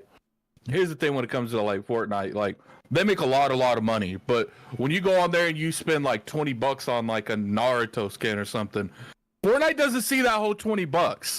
Realistically, they probably only see like 12, 10. Like because they're splitting. You know, sure, the only thing that they're really in for it is essentially they probably had to give them some money up front, and they probably had they obviously have to design the actual in-game currency stuff that's going on with it. And especially when they do stuff with like the My Hero and the Dragon Ball, where like there's like the whole game is shifted around the IP. I'm sure that costs more money. But now I'm pretty sure at this point, because of how popular Fortnite's gotten, it's like, look, just give us $8 every skin you sell. Yeah, we good with that. I mean, they're smashing it. Even if they get £8 or dollars, whatever, out of the 20, fuck it, who cares? They get catching the zeitgeist. That pays for itself. And the $8 to those IP owners isn't even what they care about. They care about being seen by everybody. Exactly. Doc, are you Doc in the chat, bro? I'd love to get you in here as well. Though. Just let me know if you want to come in. Let me read these super chats. Yeah, I'm about to boogie soon, so I'm waiting for you to read all the super chats. All right. Yeah, while you eat the super chats, I'm taking a couple bites of my food. All right, safe. We got God Emperor Sofa King. He goes, playground games can make Fable is crazy. I think it is make Fable crazy. You know what, King? When Fable comes out, and there's so many doubters about whether or not I'm vouching. This is an L for me to take if it happens, but I'm not worried about Playground Games Fable. And I've said this before multiple times, and I'll say it again. And you can give me the L if it comes. I think Fable will be the best Fable game we'll get, if ever got. And I love Fable. I believe so too. I believe so because Peter Molyneux is not in control of it. Exactly. I believe that exactly. All the grand stuff and all the conversations that he normally has talking about the game is going to change the way you piss. I think honestly, this game is just going to be a game off of good merits, a good story, and good European humor. And I think they understand that. Yeah. So my bigger thing is, can I please be able to change the character because she's fugly? Oh man, face looks character, bro. I've been told by multiple people. I've been told by multiple people. Even Jazz said that there is a male character. There's going to be a character creation. Yeah, like the first game. I thank God for that because basically looking at a male with long hair in that game. Yatazak, thank you for the £5 super chat. This is what happens when companies like Sony don't do community surveys to gauge an idea of what their consumers want and play now. They pay the price for it later. And I think he's right there. And I was talking to my buddy Safe, who's in our video, is going to be playing Nick Marseille in a skit. The video should be out tomorrow. Basically, I don't know. He was saying this thing like, I don't get it. He goes, you see it everywhere. You see it in Marvel. You see, because Marvel are greenlighting all these weird things, like these TV shows, and then no one wants these things. Like, I don't understand why these companies are so out of touch with everything that they're doing or everything that they're greenlighting, and I just don't get it. And I feel like there's such a massive disconnect across the board with that stuff. What it is outside influence in the actual inside of the building, telling people what they feel the market's going. I think is inside influence of people with agendas. I think the fact of the matter is I don't give a damn about your feminist agenda. I don't care about the LGBTQ agenda. I don't care about none of the agendas inside of my video games or my comic books. And I think the moment that you take an agenda and you start to push an agenda, you lose sight of what the actual purpose is. Entertainment.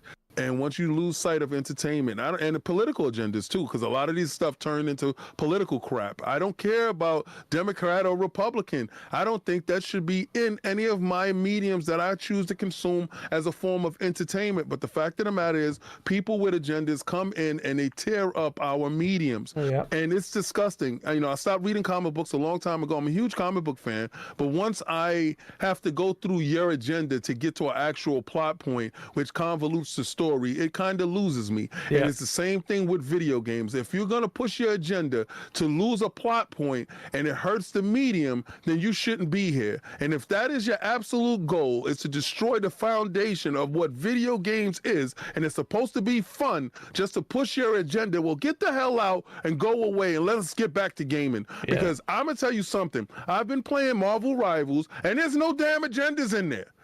And I'm having a good old time. So when you make a game with no agendas, let's have some fun. That's the part that annoys me. The part that annoys me the most is you literally have community managers, and like people from like companies like saying they hate games, but they're in the gaming industry. Yeah. They hate gamers, but they're in the gaming industry. 100%. Like, I mean, that's literally sense. happened. That's literally happened. BG, I know you've been quite vocal on this, and maybe perhaps on the opposing side of this.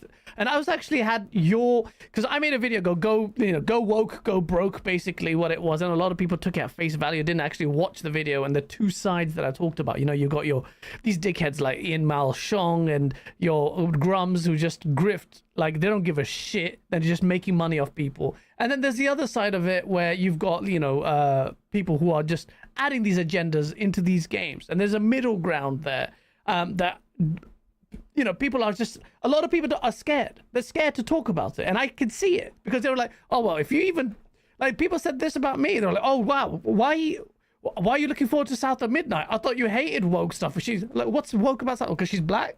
Or Sweet Baby Ink, but I feel like people are scared because they take positions on it, and I've seen that already, and I'm like, if the people in the middle, like watching these two sets of extremes battle out, can't even open their mouths. This is the situation that we're in right now, where they start dominating, and I think the half-life on I think this shit is waning, and I think it's like, why are you looking at corporates to guide this? Why are they pushing the agendas here? It's actually doing a disservice, and I would say it's counterintuitive.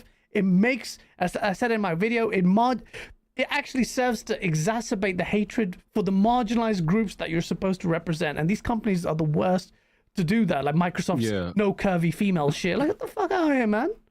I mean, my thing is why I decided, like, I'm not talking about this stuff anymore. Like, I decided, like, last year, like, going into this year, this won't even be a conversation I participate in, only because it's the waters of it has been muddied, right? And by bad faith actors and people just trying to come up and make a profit on their YouTube channel. 100%. Because now they can I can make a video and call literally anything woke. Yeah. And get thousands of views on it. So it's completely destroyed the narrative, right? Mm-hmm. Where there might be a few games you could have the conversation. Yeah. Oh, there's an agenda in that game. But now it's any and every game that relatively has something that I disagree with has an agenda. Yeah. Witcher 4 has an agenda now, apparently, from a CGI trailer, because they don't like the way that Ciri looks. South of Midnight has an agenda and is woke because the character is black and it's about life in the South. Yeah. You get on. So everything and anything has an agenda and is woke. Yeah. So that's why I'm like, the conversation, you can't even have an honest conversation about it now, because the people who just want to profit from it are just going to call everything and anything woke. So it's like, you can't even have a serious conversation about it, bro. Because, like, look at the game, like the dude who made a game about he's an African man with African roots and an African father, and he made a game about his African roots and his African father, and people called it woke. He's African. He made a game that connects to his life. So that's why I stay away from the whole thing, bro. I'm like, no, this is not a serious, like, the people, like, there can be some people who are seriously pointing out some things that shouldn't be happening. Yeah. But it's been hijacked. The whole thing 100%. Has been hijacked, bro. It just don't make no sense. That's literally what my video is. That's literally what my video is. And people didn't even watch that. And that guys, that's a sub-commentary. They don't watch videos right now. You got to put out shorts. Yeah. The not on TikTok. The comprehension skills. Not in America. People care more about commenting on videos than they care about the actual context of the video itself. I've seen so much of that. So much of that. Yeah, the reason I kind of disagree with PG in terms of not talking about it, because that's what both sides of the coin want you to do. They want everyone in the middle to shut up. That's like also what I said in the video. It's left or right. That's all. Left or right. Like it's like either you're woke or you're broke. You're woke or you're broke. Like left or right. So there's no one ever speaking in the middle. That's also and it's just, it's like, look, when it comes to like the South of Midnight thing, I get it. There's concepts that they changed the gender. Well, guess what? They changed the race. Guess what? I talked to David Jaffe, and he said that happens in gaming. They change the way they look, their appearance, He said there's literally over what? 100 different varieties of what Kratos would have looked like, and they decided on that. And it's like, okay, you can make the argument that maybe it is a little woke because they switched it, but guess what? That was the concept that they were having at the beginning, where it's like, look, it'd be dope if we went this direction. It's not like now if let's say they announced it in the character is white, then they switched it. That is an example of woke because you switched it because that is what you went back and switched everything. Would you be on board with God of War 3 or whatever the hell they call it? Being instead of Kratos, it'd be his daughter that he had that he didn't know was from someplace and she's in Egypt. If the freaking narrative and the gameplay, whatever, everything is designed to factor that in. But there's so much precedent of this gender swapping or race swapping and stuff that it's hard to take it seriously for other than just a surface level checklist exercise. But you would hear, let's say you hear the trailer in the background, you hear girl. That sounds so dumb to me, bro.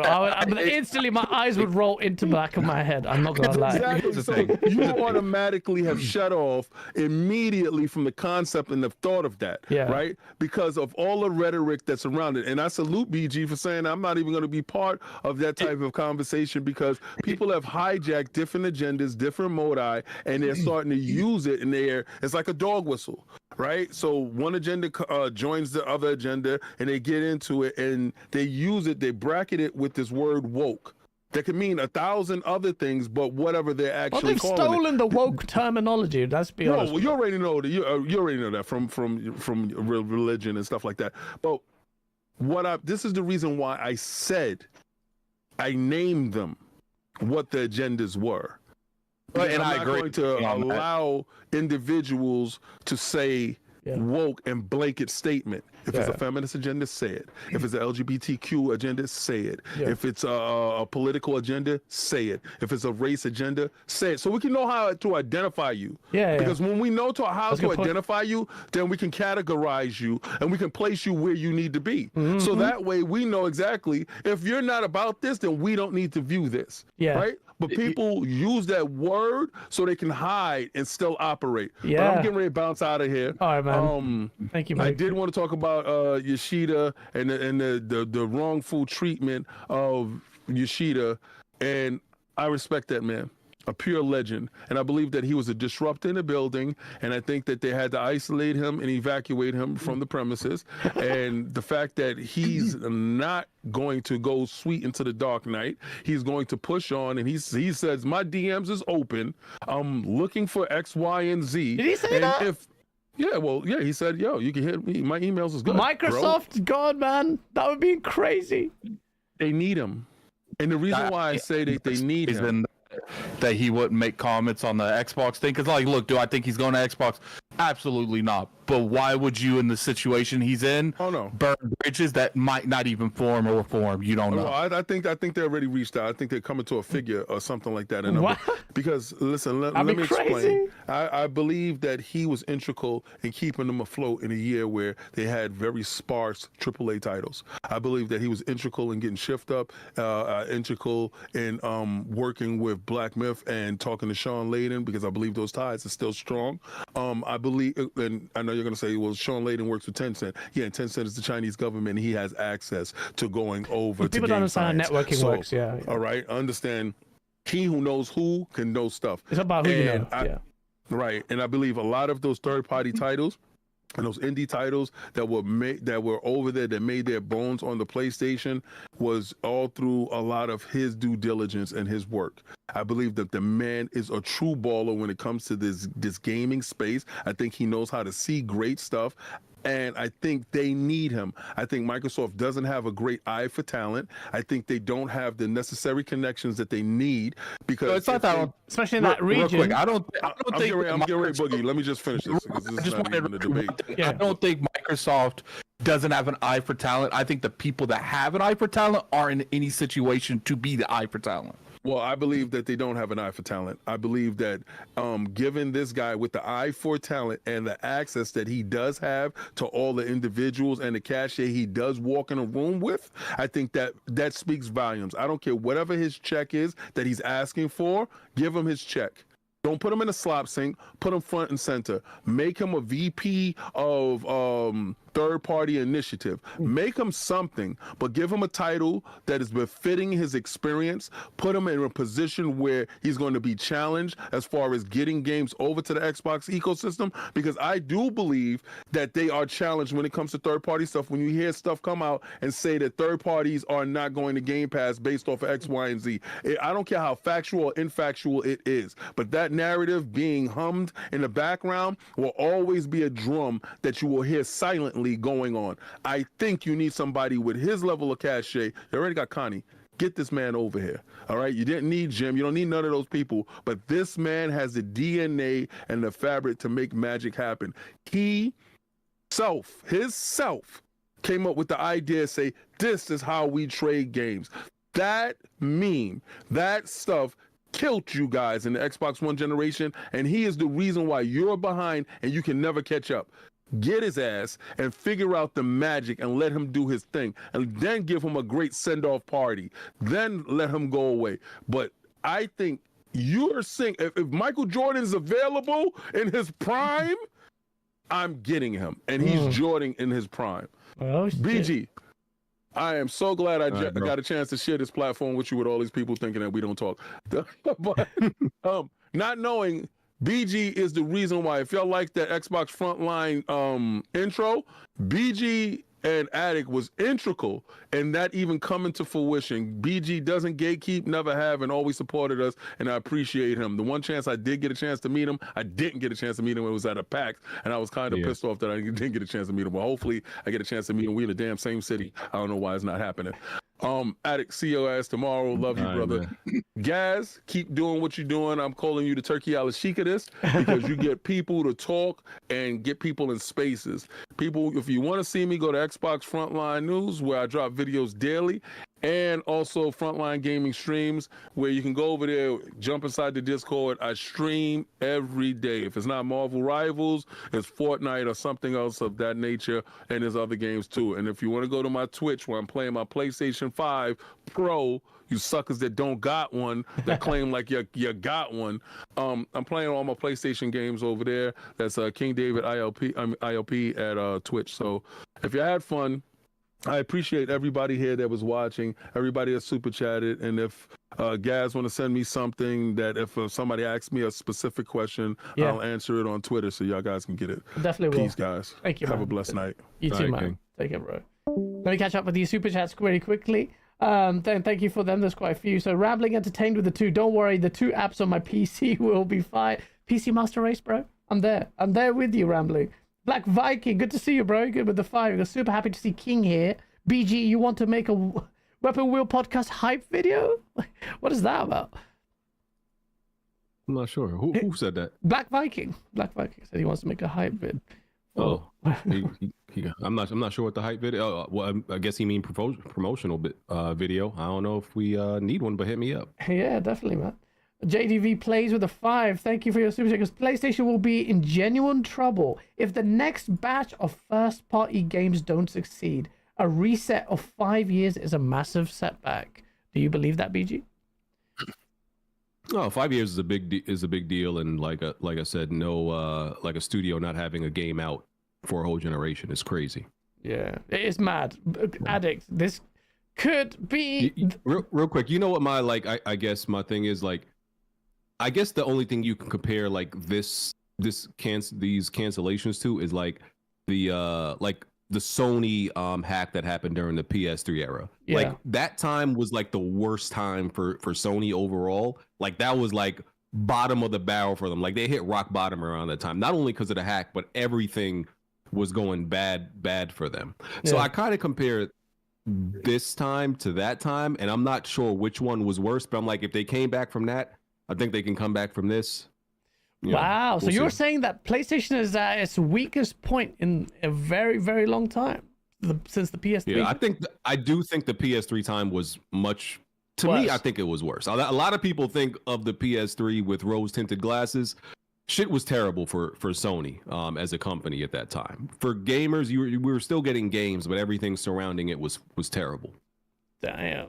But it's true though, and actually Shuhei Yoshida in the interview with Kind of Funny actually said that Sony as a company was doing so bad, he thought PlayStation was done. He goes, it was really bad. It was barely saved by the Bravia TV brand. So Sony could have gone by the wayside, and a lot of people had this rose-tinted glasses of how well Sony was doing. It's actually PlayStation that's keeping them afloat. And I think despite PlayStation's successes, and they have been great, people need to recognize that Sony's financial might is it's very, very, very just, well, comparatively minuscule compared to something like Microsoft. So they are as great as they are market leaders as they are. They cannot withstand massive hits for a long time. So people need to be mindful of that. Addict. Xbox might have got some reprieve here in the long term, I don't know, platform, what the hell you call it, because Xbox games are going to PlayStation.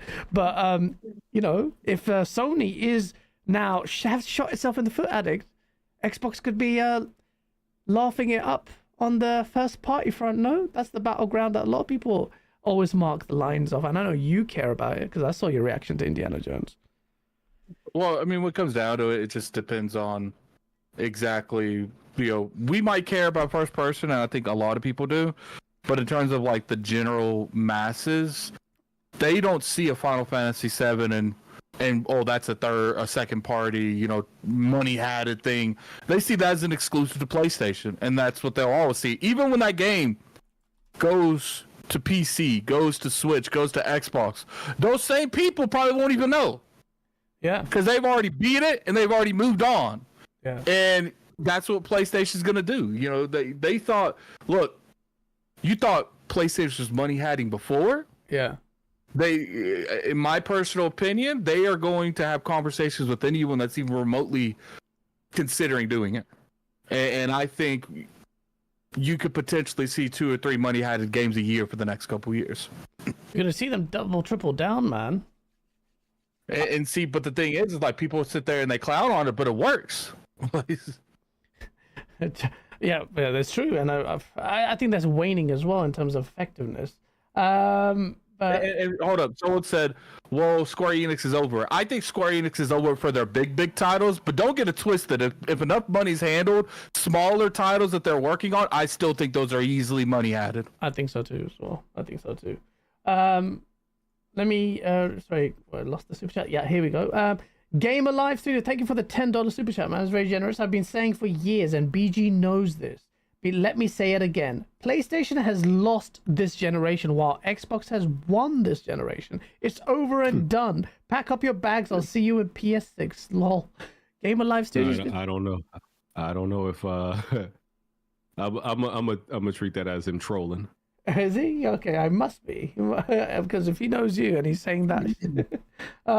Well. I know who he is, yeah. Okay.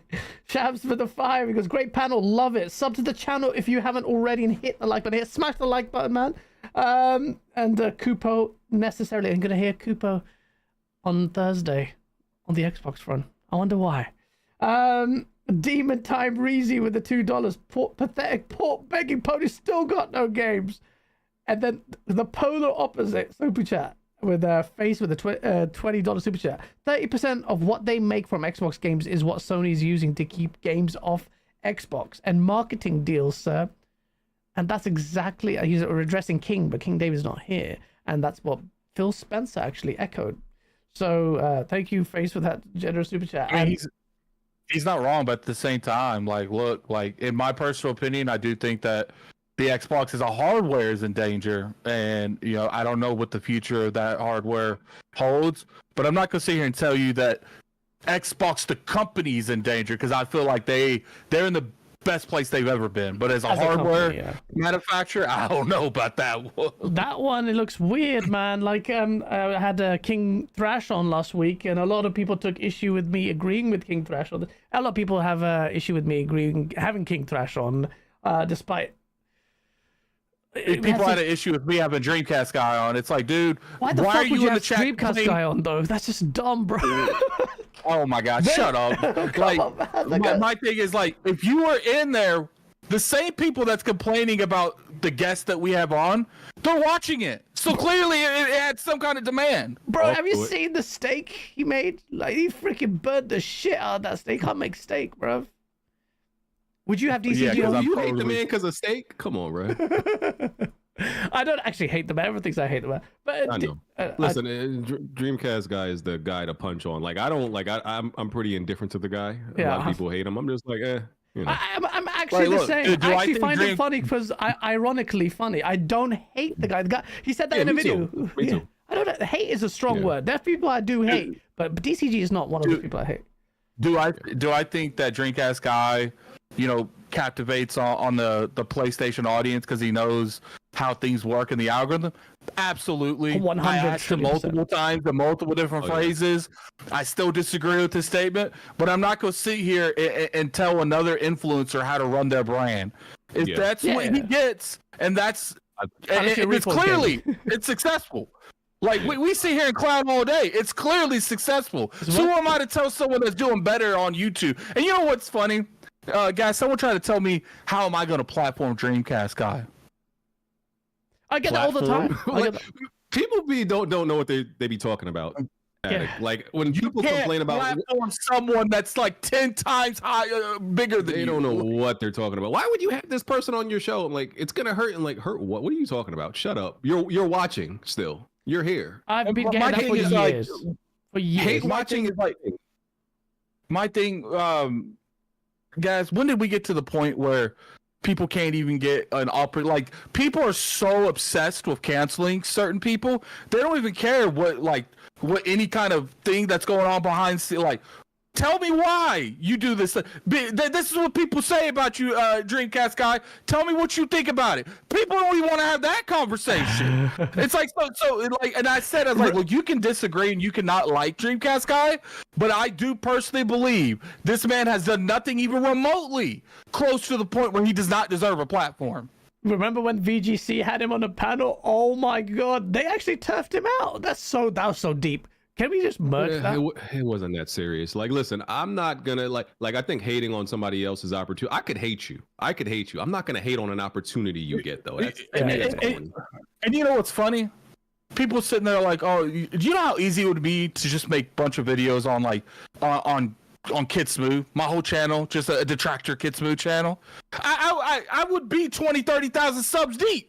Like, it would be mad easy, especially there's so many things that go on this industry. I could literally just be a detractor channel, but it's just like, that's not the kind of content I run. And it's like, even though I don't agree with certain aspects that the way certain other content creators run their channel, especially when like another person is the prime thing that they're always looking at, I'm never going to tell you not to make that content because that's what you enjoy making, and clearly your audience likes it. So it is. We can clown each other, but it's like the hatred is a bit weird. It is what it is. It's just video games. Dude didn't sleep with Owen's wife. Dude didn't do anything like that over video games. Shit. DC definitely didn't do anything like that or slept with anyone at all.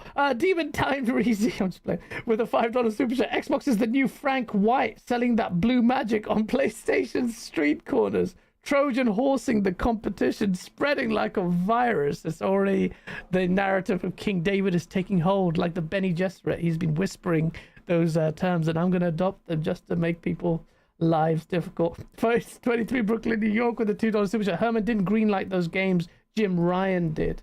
Oh, so quick to blame him now. He threw you under the bus, hey? Maybe he did. Most likely he did. But Herman Hulst was vouching for Concord pretty rawly. He has got express statements to that fact. So that is a mark on him as far as I'm concerned. Game Alive with a 10. He goes, when Game Pass was revealed back in 2017, I said Xbox will win the next generation in gaming. Fast forward to 2025, I was right. These delusional fanboys were wrong. Game Alive Studio with another W. He's giving himself so many W's on something that really hasn't come to pass yet, bro. But I think he's trolling. Other people have to give you W's, bro. Yeah, can't give yourself. That's like equivalent to liking your own statuses and streams and stuff. Right? Yeah, that's true. Just imagine like you just pat yourself on the back. Good job, guys. We're doing this stream. Chris with a 5. Thank you. One thing for certain about Sony Live Services is at least one person will buy 3 copies. He's talking about. Oh, man, he's talking about. I'm going to contradict everything you guys just said earlier about doing Curse of Concord. He's talking about X-Vault when the guy bought 3 copies of Concord, man. Fact! Mark with a $10 super chat. Sony's titles of the past had multiplayer modes, and it's not just Sony, but which were great. Added longevity. Uncharted 2's multiplayer. I played that a lot. I really enjoyed it. Last of Us, Ghost of Tsushima had multiplayer modes, which I haven't tried. Spider-Man could have had co-op. Sony never had to go full live as a service. Do you think that will change, BG? Do you think we are stuck now in this future where live service is the future, whereas Warhammer 40k has a multiplayer mode and that's an anomaly? Look, it's the exception, not the rule. Everybody tells me, you know, the one-off multiplayer modes can't be done, right? Because it's just not profitable. It just doesn't make financial sense. That's what I would be completely fine with it, right? And I think there's a group of people that would be completely fine with it. I only want live service games because that's the only way I'm going to get multiplayer games. It's not because I want live service games, right? Yeah. So it's like if this is the only way I'm going to get it, then I guess I have no choice. Like it's a gun to my head to the only way to, you know, to get it. So, but I don't need the. I'm okay with the way we used to get multiplayer games. Like, okay, the game launches, you have a certain amount of modes, you got a certain amount of maps, and then maybe it gets like 2 major updates, and then that's it. That's it. I'm fine with that. Yeah. I was always cool with that, but they telling me, listen, I'm an old man. That's a thing of the past. Hang it up, boomer. All that shit. Like we old. Like that's not fly no more. It can't work like that no more. The companies don't want that. They want to keep making money, infinity and beyond. So I just got to go with it.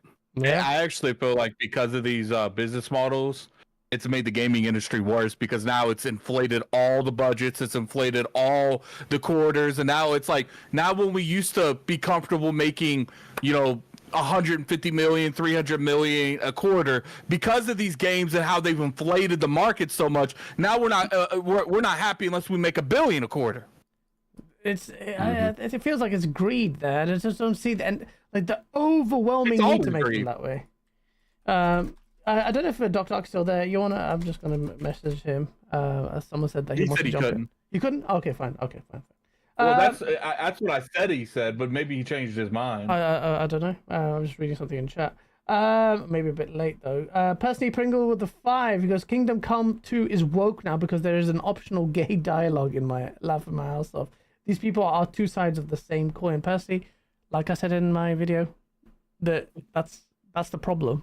I literally have, and that's what I said. That's why, I feel like, you know, the BG's one is like a very dangerous, because now the only people that's going to be speaking on these matters is the far left and far right of these matters. Yeah. So it's going to seem like there's nothing but giant circle beef going on 24/7. Yeah, and it's like RPGs have had these gay romance options for a long time. It's not Dragon Age. The original Dragon Age had it. That's why I'm like, I get what you're saying, Addict.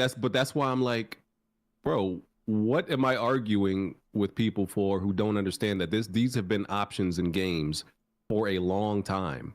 Yeah. Like when you're just now making a big deal out of it because people are stupid and gullible enough to not understand that it was always there. Like I remember when one of the idiots, you know, said, oh, like in Dragon Age, well, he was pretty much saying, like, one of the articles saying your character is essentially pansexual, right?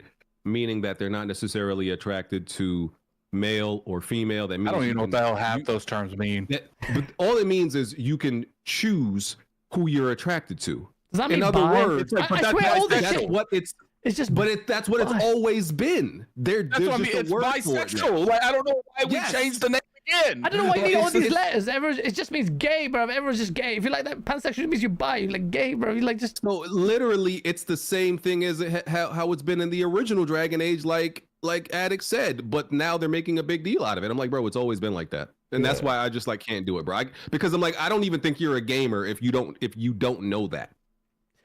Don't know what So I PlayStation just like, nah, I'm good. Bro. The only time I could really say that I feel like there was an actual agenda being pushed on a game, like I think there's a lot of incidences that in like movies and TV shows was Dragon Age Belgard. Even though I enjoyed Belgard and I personally enjoyed playing it, I did feel like there was some projection of people's real lives into the game and not necessarily what would be actually in a Dragon Age universe. I saw the dialogue on that shit, but I've never played a Dragon Age game. I saw Velga's dialogue. I'm like, I ain't playing this shit. Yeah, man.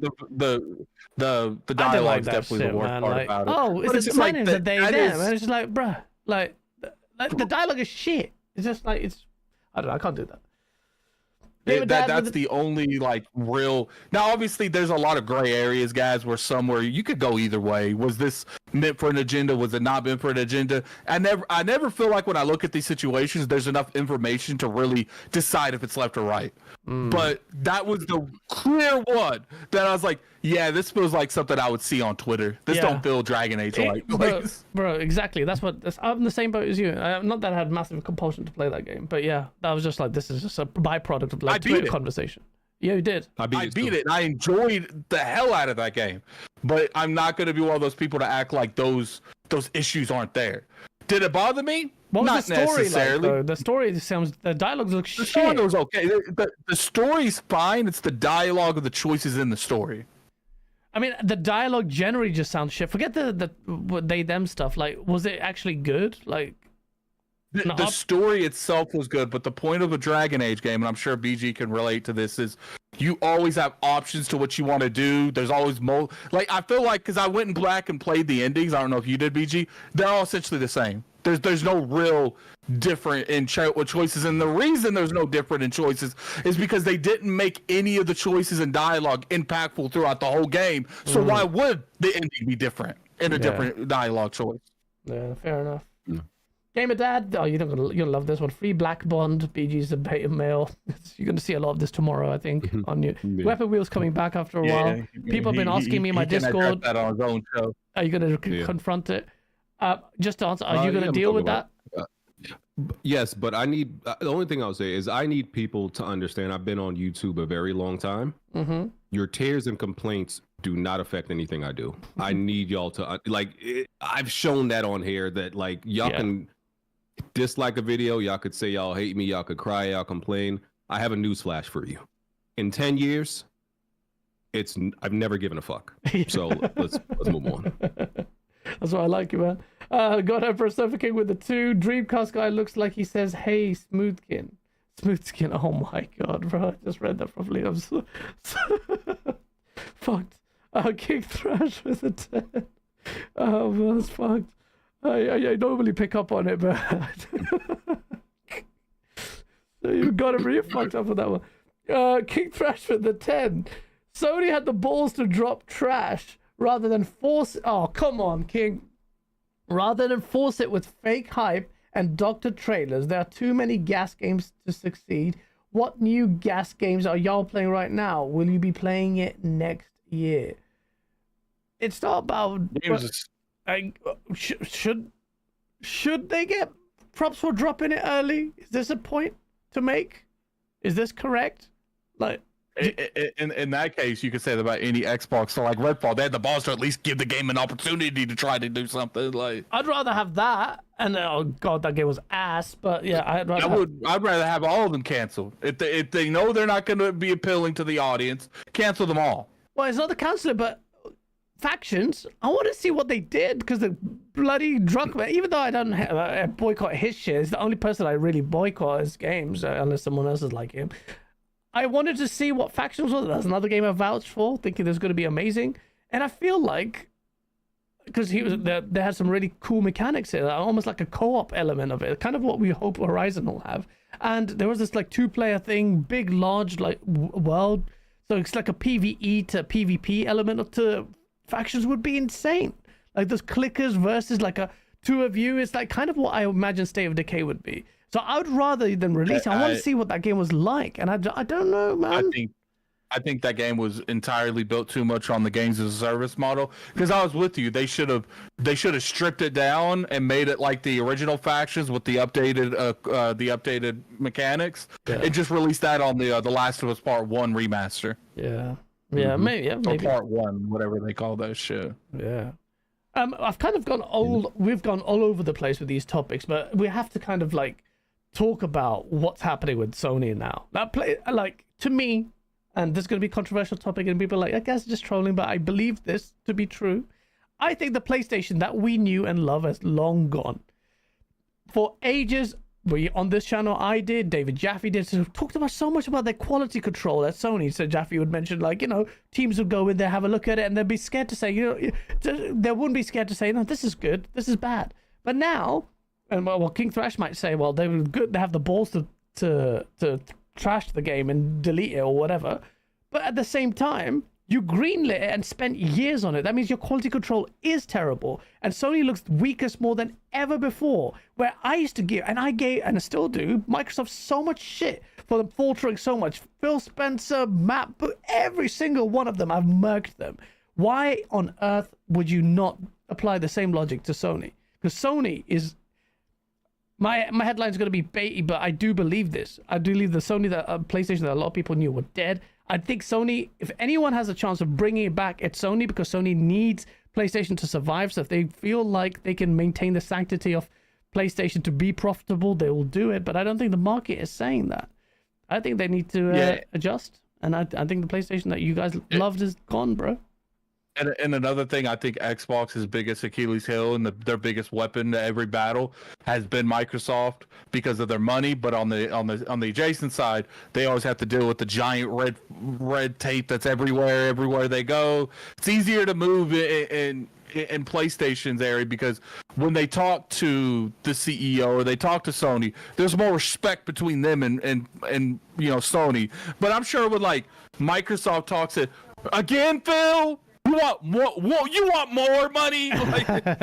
Well, thing is, I feel like let me ask BG on this. BG, I will put forward that Microsoft's strategy now is more forward-facing. You might say that's copium as a result of their decisions that they're making. That they're going to be third-party. That they're going to have all these games. They're going to dip into the pond, like King David really eloquently put it. Who do you think this generation has a more forward-facing model? And do you think Sony's insular console first model is going to last? Because you were asking me, Gaz, put a date on the day and date thing. I can't put a date on that, but I feel like it's coming. I mean, I think their quality control they never had quality control for the multiplayer because evidently they didn't know what they were doing for live service. I think their single player games, the quality control is still there and never went away. I mean, you could look at the release frequency has been bad, but when you actually look at the single player games, I don't feel like they've lost a step with when they release single player games. No, when they do it. I agree, yeah. So I mean, I think they need to just I think they kind of need a little bit of a reset, which seems to be when you look at the long list of canceled games that people have been listing. I think they're looking at that too and saying, yeah, we need a kind of reset and go back and figure some shit out. Because this, even though, like I said, I'm an advocate of the live service attempt, they've clearly failed at it for the most part. And they need to now reset, go back to what they know they can do well and figure out, okay, how can we still provide some live service games in a different way? Because they're not going to give up on it. I mean, that's their statement. That was their statement. They're not going to completely give up on it, which I don't think that they should. Some people are very much the throw the whole thing out. I don't think you throw the whole thing out and you give up. I don't think they give up. But I do think if you feel they're going to even remotely in any way, shape, or form invest the amount of time and resources that they did, like let's say they had 100% resources going to the last push, this one they might have like 30. Like, okay, here, instead of doing 8, let's do 2. Let's see how that goes. And I think that's the better approach. You don't go out there, unless you're well fitted and have the right people in the right place and the right employees, the right talent, you don't go out there and try to make 8 games all at the same time in the same vein. Yeah. Yeah. Try it out. Maybe try 1 or 2 at that time. That would have been the smart move. Try 1 or 2 and try it with a familiar IP, not try it with a whole bunch of new studios, never made anything, a bunch of unfamiliar IPs. It's like, no, that wasn't the right way to do it. So yeah, I don't think you give up on it. I just think you kind of reset, go have your single player studios, go back to making single player games, and you get back on track. I agree as well. Honestly, that's all I can really think that they have to do is just get back on track. I think this may make certain decisions more urgent, because I am one of those people that think it's possible that certain games go to PC sooner, right? My whole thing is, when people have been saying it, as you know, if you keep saying it every single year, yeah, you're gonna be right. So people acting like they were right when people have been saying it since 2018. So I'm like, bro, it can't happen in 2026. And then you like, look, I told you, like, bro, like, yeah, we all believe it's gonna happen. It's all about when. I agree with what you're saying, but I'll still do it. It's all about when, right? So I think maybe because of the money they've lost out, it could push that timeline. Could push that timeline forward. There will be some type of consequence for having this many games fail, essentially. So that might be games go to PC quicker, might be PC and Switch. We'll see. Yeah, can't wait till that happens. Whenever it happens. King Thrash says Sony just had a Game of the Year game. They had a Game of the Year contender every year. And just to what? He thinks the status quo is fine. Game Pass logic, they're trying to grow, and that takes risks. They did the same thing with cloud gaming and handhelds. King, I agree with you, but there's things like taking risks, and there's making bad decisions, and the execution of that plan was terrible. 12 lag gas is terrible. Like, I'm surprised. Like, God of War live service was even greenlit, and then you put Bluepoint on it. It makes no sense. These are Microsoft Xbox level stupid decisions. Like, beyond that, it makes no sense to me. This is like so uncharacteristic of this idea of what PlayStation was. That's the thing I was trying to allude to, that the idea of PlayStation is quality control, and it's such a well-oiled run machine, and the moment it tried to pivot its business not entirely, but hugely to gain a multiplayer, and it fumbled in such incredible fashion, is mind-boggling to me. Yeah, because that's the part where I agree with, like I said, the single-player games, because if PlayStation is in the fucked up state that they are right now, if they're still, and regardless of what you think about if winning game of the year matters, listen, it does. I'm sorry to tell you, if you want to act like it just doesn't mean anything, it means something. Yeah, because that's the industry. That's the industry paying attention to your game and saying, we believe you are this is what gaming, the type of game that gaming represents, and isn't indicative of quality. Yeah. Right.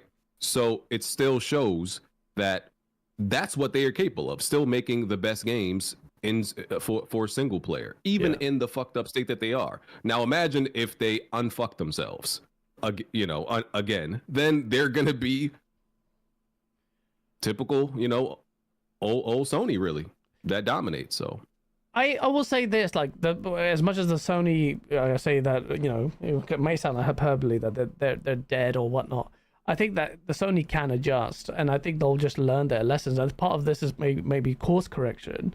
They'll hopefully come back stronger, but they also open themselves up into an industry and an arena that is fundamentally changing. And like King Thrash will take view, it's like, why is it fundamentally changing? But I think you'll see those changes, and we are seeing those changes. And a platform agnostic Xbox can also be an existential threat in many ways. It will induce a lot of other people to kind of look at the industry differently. Do you think, BG, Marathon is going to be a good game? No, I personally have no faith in Marathon. I have no faith in Marathon or Fair Games.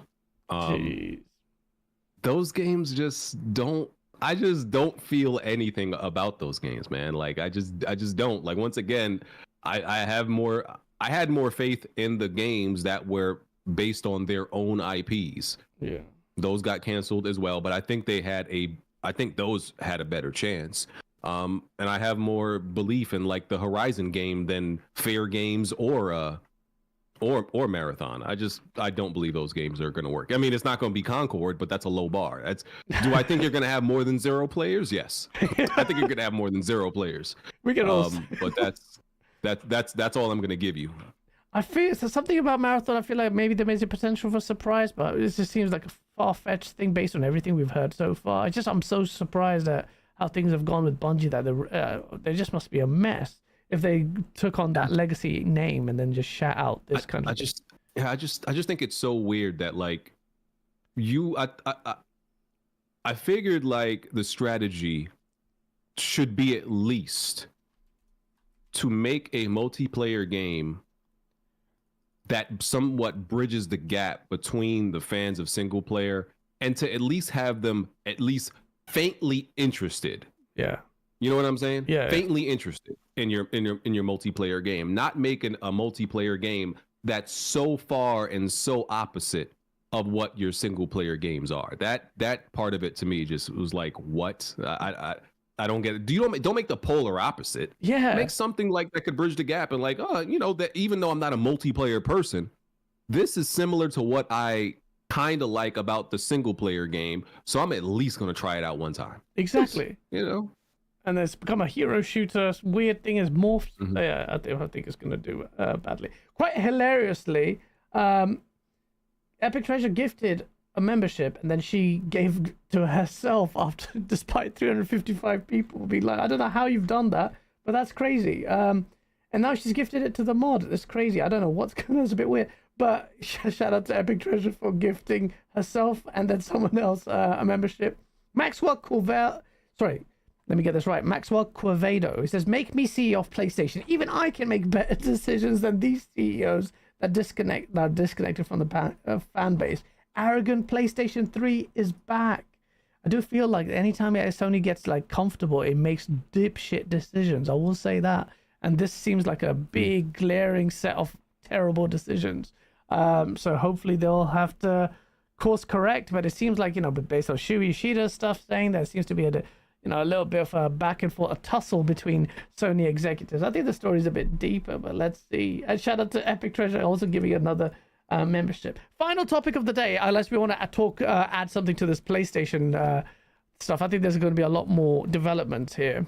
And we've got Nintendo Xbox Direct next week as well. But there's one thing I want to talk about was the Nintendo reveal. We finally know it's real. It exists. One of the worst kept secrets ever got leaked to shit before it even had the chance to unveil themselves. I saw your comment on BG that was a kind of polar opposite to my, which is good, sentiments on the reveal. I thought, okay, I get it, like the thing's revealed, but oh yeah guys, I want to be here for this conversation. Continue. Oh shit, I got 2 people against me. That's it, bro. Both of you can come at me. You got to see one man gangbang 2 guys. Let's do it. So Nintendo, come on, man. Nintendo Switch 2, the successor to one of the most successful freaking gaming. You cringed more in that statement than I've ever seen him cringe on anything. I say stuff just to see if BG can. I can change his facial expressions. That's why I live for. A pulse. Yeah, exactly. But shout out to God Emperor Sophie for gifting their membership. But I was gonna say this, like, come on, man. You guys are okay with that? That this is the most successful freaking console, and you've got to see the big fanfare. Here it is, yes. And it looks so drop. How is that okay, bro? Why? Hold on. Before we go into why we think it's okay, I'm curious how you felt that wasn't okay, because I want to know why you think that more than me. That why you think it wasn't okay. Like what could they have done? What was good about it? Okay, explain to me. Exactly the mindset. They literally 2-minute trailer. I don't even know what they showed you in that. I don't know what they showed. Like literally showed the changes. It's a little bit bigger. Here's the little pink. I don't know what the hell's on the Joy-Con, which you can turn apparently to mouse, and a Mario Kart game which they barely show. I didn't even realize it was a new Mario Kart game. I just thought it was the old one. They didn't even barely announce it. It was such a badly formatted trailer. It's like, what? One, it just does not make me excited. Two, this is supposed to be fanfare for something. Like, you have to be a celebration for what's coming next. Compare that to the PS5 and how that was revealed. It's grandiose statement. We're part of, a gaming community where you want to be part of an event, and that was not an event. That was a trailer just jizzed out like that, and there was nothing there. And then we have to pick up the pieces and figure, oh, that's a new Mario Kart game? Okay. And right at the end, just like that. Oh, by the way, come see our developer direct. It was so counterintuitive. Like, what does that tell me? Okay, it's a little bit bigger. The controller's changed. You got a weird stand. You got some USB ports, and that's it. Donkey made a great video on it. I was like, what are you telling me? What's the point of this review? It exists. I saw that. That's all it is. I met that man. That's it. First off, real quick, that Donkey is like one of the most shy dudes I've ever met in my whole damn life. Shy? Like, it's crazy. It's crazy how you go from making content like that, but when you see him in person, he looks at the ground. He's not eye contact. Like, he's a Nintendo fan. Like yeah. So look, here it comes down to it. I understand where you're coming from in terms of like where they chose to just drop a random YouTube video. They didn't generate any type of hype towards it. It wasn't at like some event, and I agree with you on that standpoint. Maybe it could have been like at the end of like a Nintendo Direct during the June thing, but at the same time, all they really did was not have it at an event, because this same trailer is essentially what they show on every platform when they go into it. They show some grim thing, and then it pans back, and then the console regenerates like they did with the PlayStation 5, because they showed the little panel things turn into the PlayStation 5. Remember, BG? Yeah, but the same day they had people on stage that talked about all the games that are coming out for it. It's like, why just leave it the direct? My point is what they're doing here is essentially skipping. They're making you wait between the initial announcement and when they're doing that. They're like, look, because that's all I cared about. Okay, that's what it looks like. Bet. Okay, April. Bet. That's all. Okay, and now if they would have just said, maybe BG would agree on this. Yo, here's what it looks like. I know where you're going. We'll talk to you when we talk to you. And then just ended it. Then I would have been more on your standpoint, because it's like what I said when it comes. But no, they didn't. They gave you another date that they're like, we're going to break more down about this product. And they gave you even more than that. Bro, okay, here's what they did. They gave you they said it's backwards compatible in it too. Yeah. So they showed you the console. They made an illustration to show how it physically changed. With the joypad or whatever, the actual console, the screen and all that. They gave you the console. It's literally a console reveal. They showed you what it looks like and what physically changes. They gave you another date where they're going to talk more about the console, show you games, and it's probably going to be a media blowout where you get specs on all that. And then they gave you another date and times and places where you can literally play the console yourself. I don't know what else you wanted. Like, they gave you a layout and a roadmap to everything.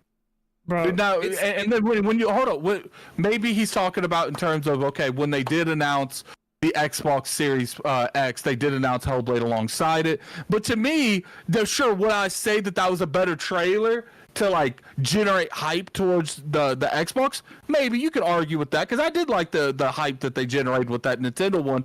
But I can understand where you're coming from that. But all they really did, guys, is pluck that sucker out of the Video Game Awards that year and just dropped it on YouTube randomly. Like, so I think the problem is people wanted seems like people wanted everything at once and more. But I'm okay with staggering, and that's what they always kind of do, is you have to stagger a rollout. They gave you an entire rollout. It's staggered. You get this now, then you get this, then you get this. So I got no problem. They laid everything out for me. I didn't need to get hype by a console reveal. The games, I'm fine with the Switch being another Switch. I'm not. So they're going to show me the games. I've always been okay with that, because here's the thing. Now, when we talk about gimmicks, because King's like right there with those people that they wanted them to innovate. Where's that energy with anything else in the industry? People don't say that about PlayStation. People don't say that about Xbox. Like, literally, the Xbox Series X is just another Xbox One, just looking different, and it plays different games. Bro, it's Where's Nintendo. that energy for the Switch 2? Nah, man. What are you talking about? The thing is no, but when we rely on them to do these gimmicks, and they revolve around the console itself. BG, how many times they end up dropping the ball and fucking up the whole generation? Bro, are you talking about gimmicks? Nintendo's gimmicks become game changing. With the smaller discs. Like the Wii U with the pad that people got confused. It was another gen. What are you talking about, bro? Nintendo. I just don't think they needed to tell you or show you everything for the first time. I don't think they needed to get you hype. Okay. That's what a direct is for. Okay. That's why I'm fine with it. I'll get that. I think my disappointment with all of this is compounded by just how conservative an upgrade this is. I vehemently disagree with you, Addict, on this point that they don't need to innovate in the gimmicky stuff, because Nintendo is lauded for being the disruptor and for being the guy that just the company that forces all other companies to take note. They've literally made Sony with the DS3, they had to copy motion because they were just like, holy shit, what the hell is this? With the Wii, they completely disrupted it. Wii U was a bit of a failure, and it failed, but then the Switch comes out and it just completely just shows a dockable thing. Everyone's copying it. I get the expectation. The expectation is a little bit different for Nintendo than PlayStation and Xbox, because Nintendo recently has been known to come up with something different based on how the new way they want their gamers to play. That's what they've done recently. But me, that reflects on the change. That reflects on the changes they've been making. That reflects on the people that's currently making more decisions that are younger in the audience. To me, and the reason I don't care is because I enjoyed every second I had with the Switch. I had it since launch. I played mad games on it, and to me, it's about the games. I don't want no motion sensor that I gotta act like a rope. I don't want none of that. I just want something that I can pick up and play the games they make. I don't care about none of that extra shit. I don't want them doing anything different. I'm completely fine with a stronger Switch, because Nintendo is gonna do their things where they get creative with their games, and I think this time around it's like they didn't need to be so different or innovative, and I think they know their audience. I think they found something that was a breakaway success, this hybrid handheld console. And it's like, why would we abandon this when it essentially became the console to outsell the PS2, which something couldn't do in 20 years, you know? So and not to mention, when you look at it just from a standpoint, like, look, a lot of people did not like the GameCube. There was a lot of issues developing for the GameCube. There was a lot, and they did that because they wanted to stop piracy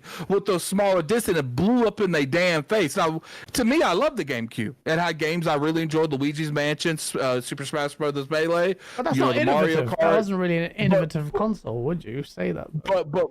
But my point is, when it comes to it, is that was something that they did on their end, not necessarily on your end. That's something they did on their end to stop piracy on their end. But when it comes to the Wii U, that Wii U was devastating to them. They're probably looking at the Switch and be like, damn, we was probably out of there. We messed up in any way, shape, or form. We would have been out of there. I don't think anyone at Nintendo is looking at each other when it comes to the higher up people and be like, do you want to take another swing?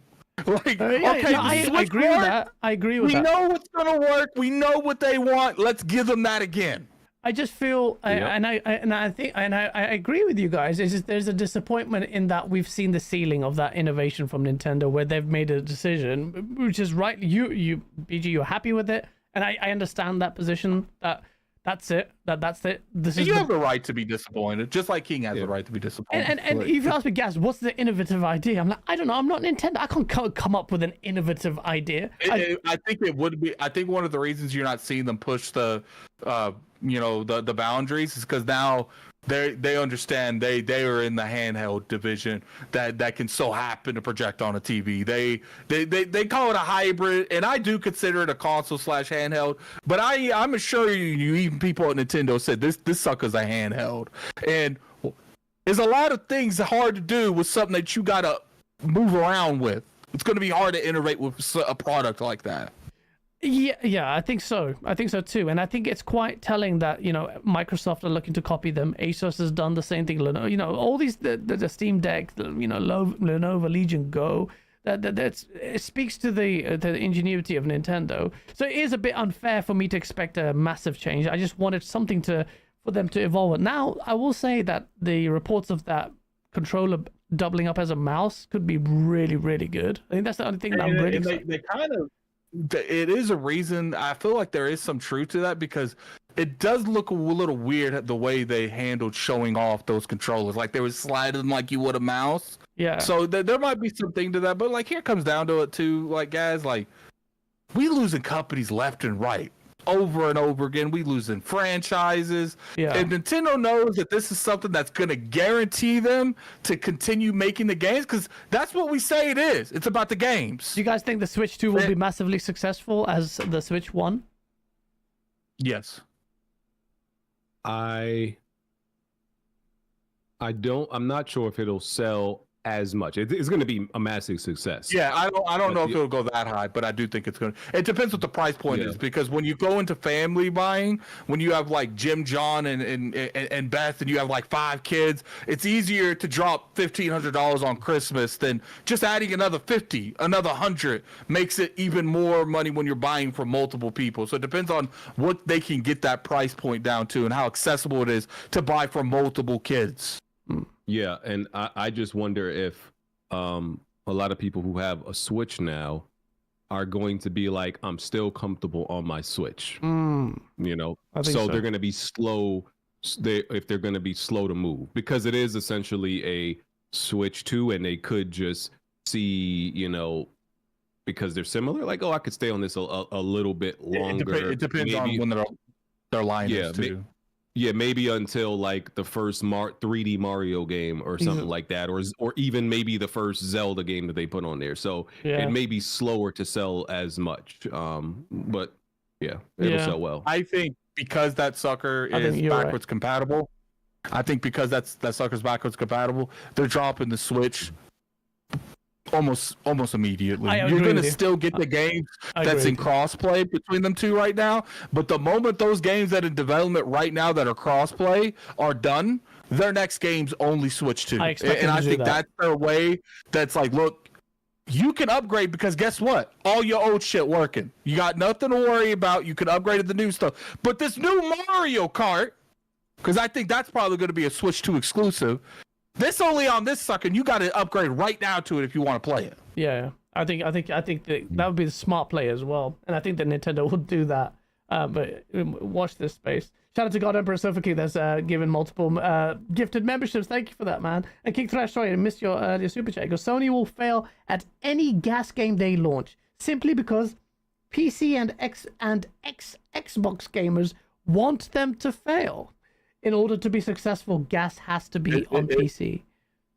It has nothing to do with what we want. If the game's not successful, the game's not successful. It doesn't meet the audience. It doesn't matter what anyone on Twitter has to say about it. I don't get what he's saying. He's saying that Sony will fail any gas game they launch simply because PC and Xbox gamers want them to fail.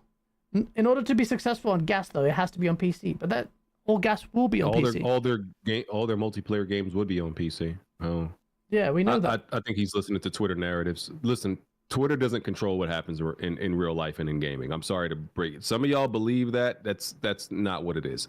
Like, Twitter is a variable in games, but it's not the factor. Yeah, if a game is going to be super popular and successful, it's not going to be because of what Twitter deems it being good or bad. Absolutely, and I think we've seen that Twitter seems to be quite disconnected from mass sentiment as well. It's very, very. It's a weird little place. I don't think it's even remotely reflective of sentiments often.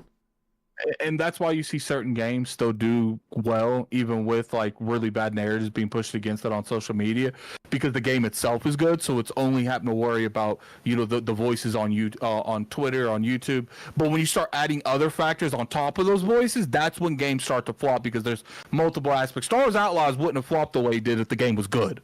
It would. Now, obviously, that would have impacted the sales, what goes on YouTube, social media, but it wouldn't have been the factor that led to the outcome that happened.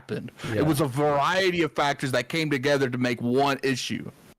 Yeah, that's what one of the things that annoys me about the Twitter empire is that they think they're causing games to fail. I'm like, bro, the games that failed were gonna fail anyway.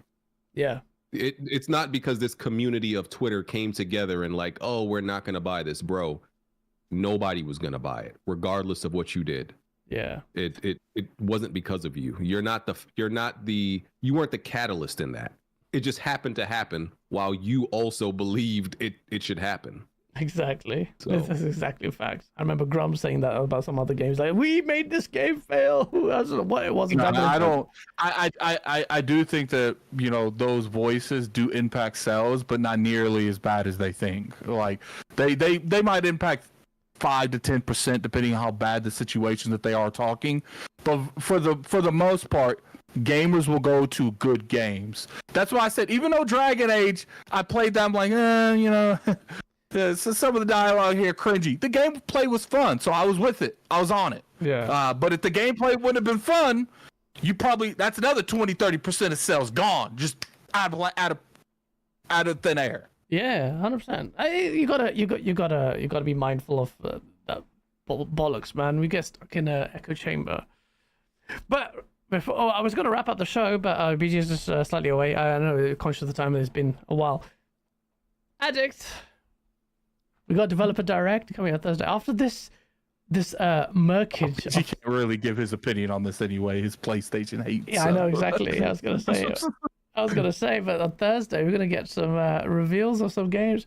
But I know that the voices are permeating in the background about some things that are going to be revealed, and that's where I'm focusing on the secret reveals. You've heard this shit. I know you've heard this shit. I don't want, because the people that's telling me, I want to hear you say it before I put it in the ether, if that makes sense.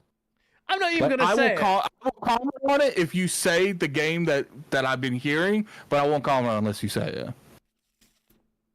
I'm not even gonna say it. I mean, I'm not even gonna ruin it. Chat already knows what's going to happen in Developer Direct. The chat doesn't know. But particularly if it is this game, I will be disappointed because it's not a franchise that I love. But I know a lot of people that have been waiting for this game for a long time, so I'm with it. Like, regardless, I don't really care. I think it'll be really cool. You know,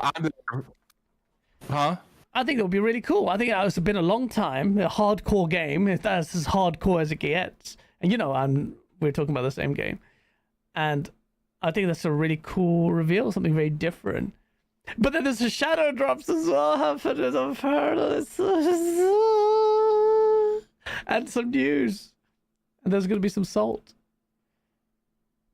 Tomatoes.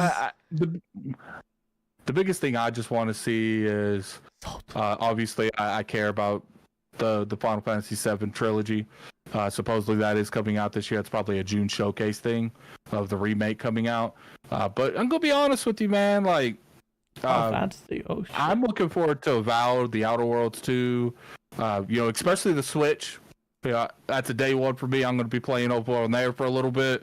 Like, I'm going to obviously watch it because I am excited. Like, at the end of the day, I get excited just about anything that related to games. So I am going to be there. But as far as, like, me being, oh, my God, I need it right now. I would like to see it, and I am going to be there. But I wouldn't say, like, I'm, like, this huge, like, excited point over it.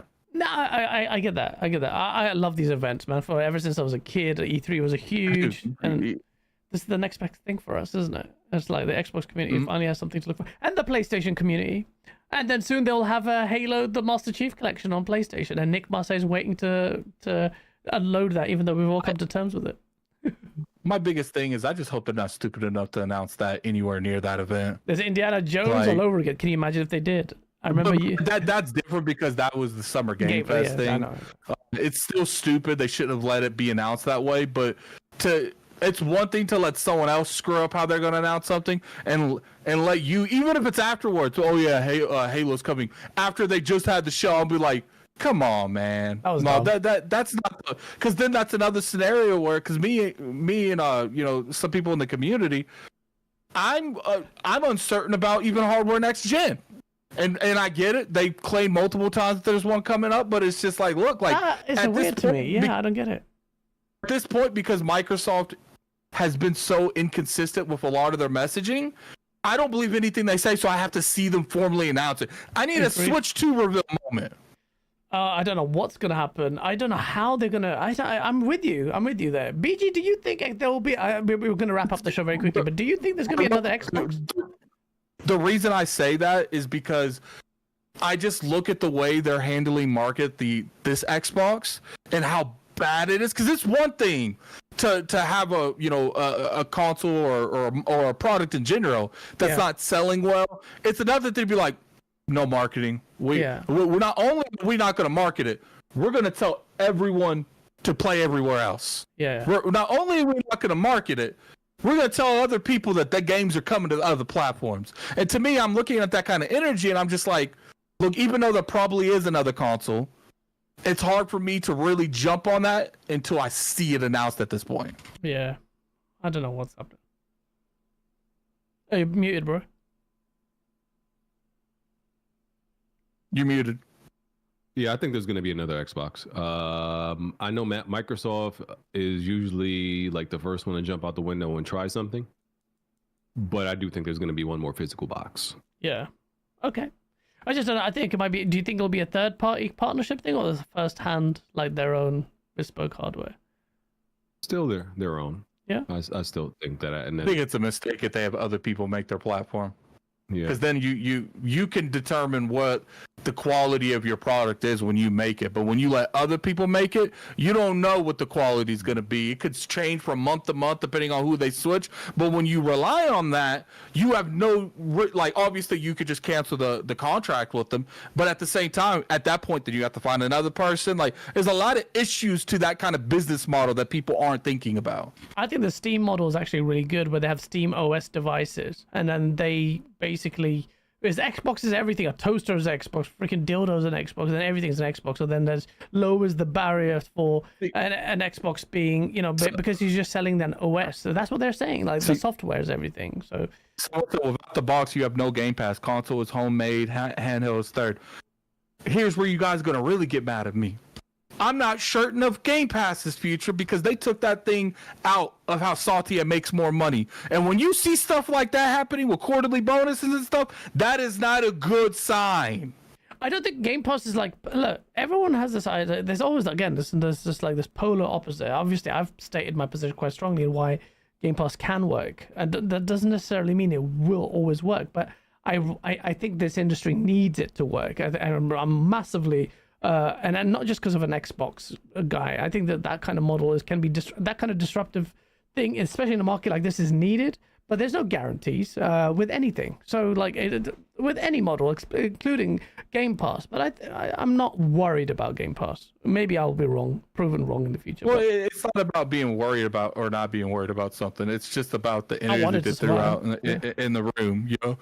Yeah, no, it's like when you see when you see them never announcing date, because we're not talking like 6 months we haven't heard a new date on Game Pass subscribers. We're talking years we haven't heard new date on Game Pass subscribers. And to me, that by itself isn't a good plan. And then you see because a lot of people like dismissed the leak that happened a couple days ago, or the rumor stuff.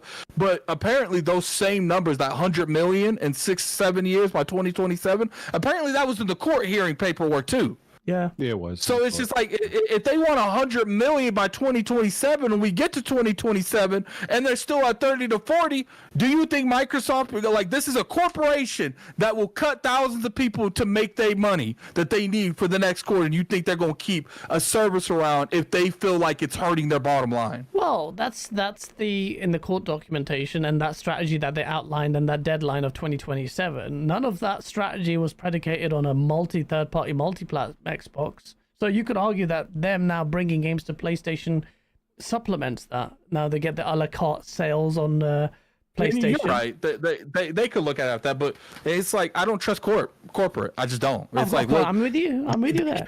I don't trust make all this money from selling Arcale on all these other platforms, and I'm like, why ain't Xbox selling that? Yeah. What's going on with the Xbox platform? Why did Game Pass kind of it kind of cannibalizes some of the sales that happen on that platform? Why we still have that around now? Because here's the thing, you guys are in the assumption that actual people that know the gaming industry is in charge at Microsoft about the gaming industry. And I don't think that's the case. I think we've seen that companies across the board where they make decisions, like even $1 trillion Microsoft has the most ridiculous decision making. So does Sony, all of them. People need to understand that these companies are not impervious to making mistakes, and the Xbox One generation in its entirety is evidence of that. And I have to keep repeating that. But it it is what it is. I'm not worried about Game Pass. Honestly, you'll see price hikes. You'll see some scaling back. We've already seen some of that stuff introduced a tier where they remove the day and date stuff. So they're already making adjustments that suggest that it's not doing as well as you think it would. But the third-party stuff, I feel like, and as much as I hate it, by the way, I think that the Xbox, and it's not me fanboying, I do like thinking about it, like Xbox's model is more future-proof because of the big corporation behind it, but also just that opening it up, because Sony are desperate to open up. Sony are balancing the need to not, dilute the value proposition of what makes PlayStation's box so enticing with the desire to get money and revenue and profits. That's why Shuhei Yoshida literally came out on stage. He goes, if you want more first-party games, you have to buy remasters, and we have to put games on PC. Yeah, I don't agree with that. That's a crazy. What do you mean? Why you don't agree with that? I don't agree with the mindset from him, where it's like if you want these games to succeed, you have to buy these remakes and stuff. The and it's numbers, just like, look, man. It's just the numbers. That's cool, but that's not my responsibility to be sold on your game. Your responsibility is to make a product that I want to buy. If you do a lot of the time. But what he's saying when he says that is the money's not there. The budgets are not there. That Sony needs the money from PC, needs the money from you buying these remasters in order to fund the first party. That's what he's saying. And that's fine. How about you make better remasters? I mean, that's a separate issue, but fine. Because Capcom ain't complaining. Well, Capcom is leaning in heavily into its remakes successfully as well. But my point is if you take more, if you put more initiative to, and I'm not saying everything's gonna sell. Dead Space didn't sell, but I'm saying when you give me Last of Us Part 1 remake, when people's played this game 3 times on 3 different platforms, be like, yo, why didn't that game sell well? Because people have 2 copies of it already. Yeah. I mean, it's just it shows why it proves why they desperately need to squeeze the juice. That's why I'm saying so. Microsoft's model is forward-facing because the company can withstand the hits. But Sony's model is, and Ian, this is their number one. They're number one. Yet despite that, they can be in a precarious position, and stuff like canceling 9 or 12 or how many games when you. That's horrible, man. All that combined with a platform agnostic Microsoft that can maneuver more, and then a platform agnostic industry, and then you've got Steam, and now we found out this week that there are more sales on PC than on consoles. It's like the market's shifting, and people like Sony has to be concerned about these changes, and they will put safeguards in place. They can be comfortable being number one, but I don't think they're as comfortable as people think. Now that's not fanboying. I just think that's the reality. I don't think it's fanboying either. It's the reality of the situation, and the type of the gaming and shit we currently have, where people want these Fortnite returns, and they want these GTA returns, and they when they look at something like that, they look at I heard it saying a long time where people would rather invest $100 million in something that could potentially make a couple $1 billion in returns in the next 2 years and lose $100 million than not invest $100 million and potentially not gain it. Yeah, absolutely. Well, it's going to be interesting few years and finally the new stuff is breaking. We're going to find out a lot more disruptions galore, and then Xbox will go full third party, and I believe that's going to happen this year. I believe you'll have Hellblade actually come out on PS5 this year. I think Starfield will be announced for PS5 this year, or will come out this year. I believe Halo, the Master Chief, whatever, the collection will come out on Nintendo Switch and on PS5 this year. PS5. And Xbox is just going to open the barrier. It's not going to be day and date stuff. They're going to have to do this little dance as well, because that they also have to juggle the value proposition of the platform versus the desire to make profit. But we'll see. It's going to be a very interesting year. There's going to be PlayStation taking an L lately. Xbox will take some L's. Is your chat saying I was screaming? Did you guys consider me screaming at all whatsoever? You literally just screamed that. Did your chat say I'm screaming? It's just crazy that people think that's screaming. Like, this is not screaming. That's Addict's inside voice. That is his inside voice. Blaze said yes. Everyone said yes. No, that's just that's Addict, the way you talk. Gents, I am so eternally grateful. I know this has been one of our longer shows, so thank you both for coming in, man, and especially you, Addict, for jumping on. It was actually really good to chop it up with you finally, even though your lighting in your room makes you look like someone in a witness protection program. But it's good to hear your voice. Yeah, I don't have this light on over here. I'm just playing with you, bro. Technically, I have another camera like in front of me, but I didn't turn it on. No, I'm just playing. I have like 4 cameras at this point. It's ridiculous. Addict, tell the people. They already know, but tell the people where they can find you, bro. I don't even know. Find me on you can find me on YouTube at Gaming Addict. I do have a streaming channel, Addict Arena. If people thought Dreamcast guy coming on was upsetting, just wait till you hear some of the other guests. Because unlike you guys, I actually want to have engaging conversations, even if it goes nowhere. Even if I disagree with them 100%, I still want to have the conversation than not have the conversation. 100%. But I appreciate you guys for letting me on. I enjoy talking about games in general, just about that's why people are like, Addict screaming. That's just how I am. That's how I've always been my whole life. See, I come from a family where if you don't speak up, you don't talk. yeah, absolutely. Big family? Yeah. Oh, bless. There's like 4 sides of our family. Fair enough. No problem at all. And thank you so much for joining us. BG, it was always a pleasure, as always. How are you doing? How are you feeling? Feeling great. Just glad people are actually arguing about games again. Yeah. So that's great. Weapon Wheel podcast is tomorrow at 5 p.m. BST. Just check it out. Definitely. It's been a while, so I'm looking forward to you addressing some of the elephants in the room. I do love the drama, but we'll see. Yeah, your numbers tomorrow are gonna be lit. Yeah, it's gonna be bad. I'm tuning up to see what he's gonna say, because super chats on BG's things are gonna be just one way. But we'll find out. Victor Alistair, thank you for the $2 super chat. You should invite VG Fight School next. I don't know who that is. I have no clue who that is. I don't know who that is, but it's good to check out new people, like we did with Game On Daily. I always introduce new people. That's one of the fun things we did. And one thing too, shout out to BG, because there's a lot of people in this community that would not be around without BG. BG is amazing. I don't understand. Like I don't know. I guess it's like I'm starting to see that. Like the longer you are on socials, you become a character, and then people tend to be quite divisive. I'm quite an obnoxious character on Twitter, so I understand it. But yeah, I guess maybe that's what it is. But I've seen it. We had BG and Paris had a fight on this very channel, and it just people don't get along. But I like the conversation. Oh, you love that shit. Especially when it's on your channel. Of course I do. Of course I do. I thrive on it. My daily job is basically litigations nowadays, especially nowadays. But it's just like, for me, I've always, my arguments with my brother. My brother's a pony. I argue, now he's a PC guy as well. Everyone's going PC now. It's always been argumentative, just like you. You have to speak up and scream. It's the same kind of thing. I love that shit. But BG's Weapon Wheel podcast is amazing because so many people just have dissenting opinions and they shit on each other. I remember you were there with Persona, and you and him were going at it rawly. And it was jokes. I love that. And yeah, he's blocked me. But it is what it is. No, honestly, Weapon Wheel podcast for me is amazing. There may be some challenges with people leaving and stuff, but I think Weapon Wheel will be fine. And I just hope that spirit of that carries on. But I'm looking forward to it. I know BG will be okay, and I know Weapon will be okay. And and Jack Move is the one, man. Until Jack Move cannot leave. If Jack Move leaves, then we have an issue. Otherwise, Weapon Wheel podcast is gonna be wicked.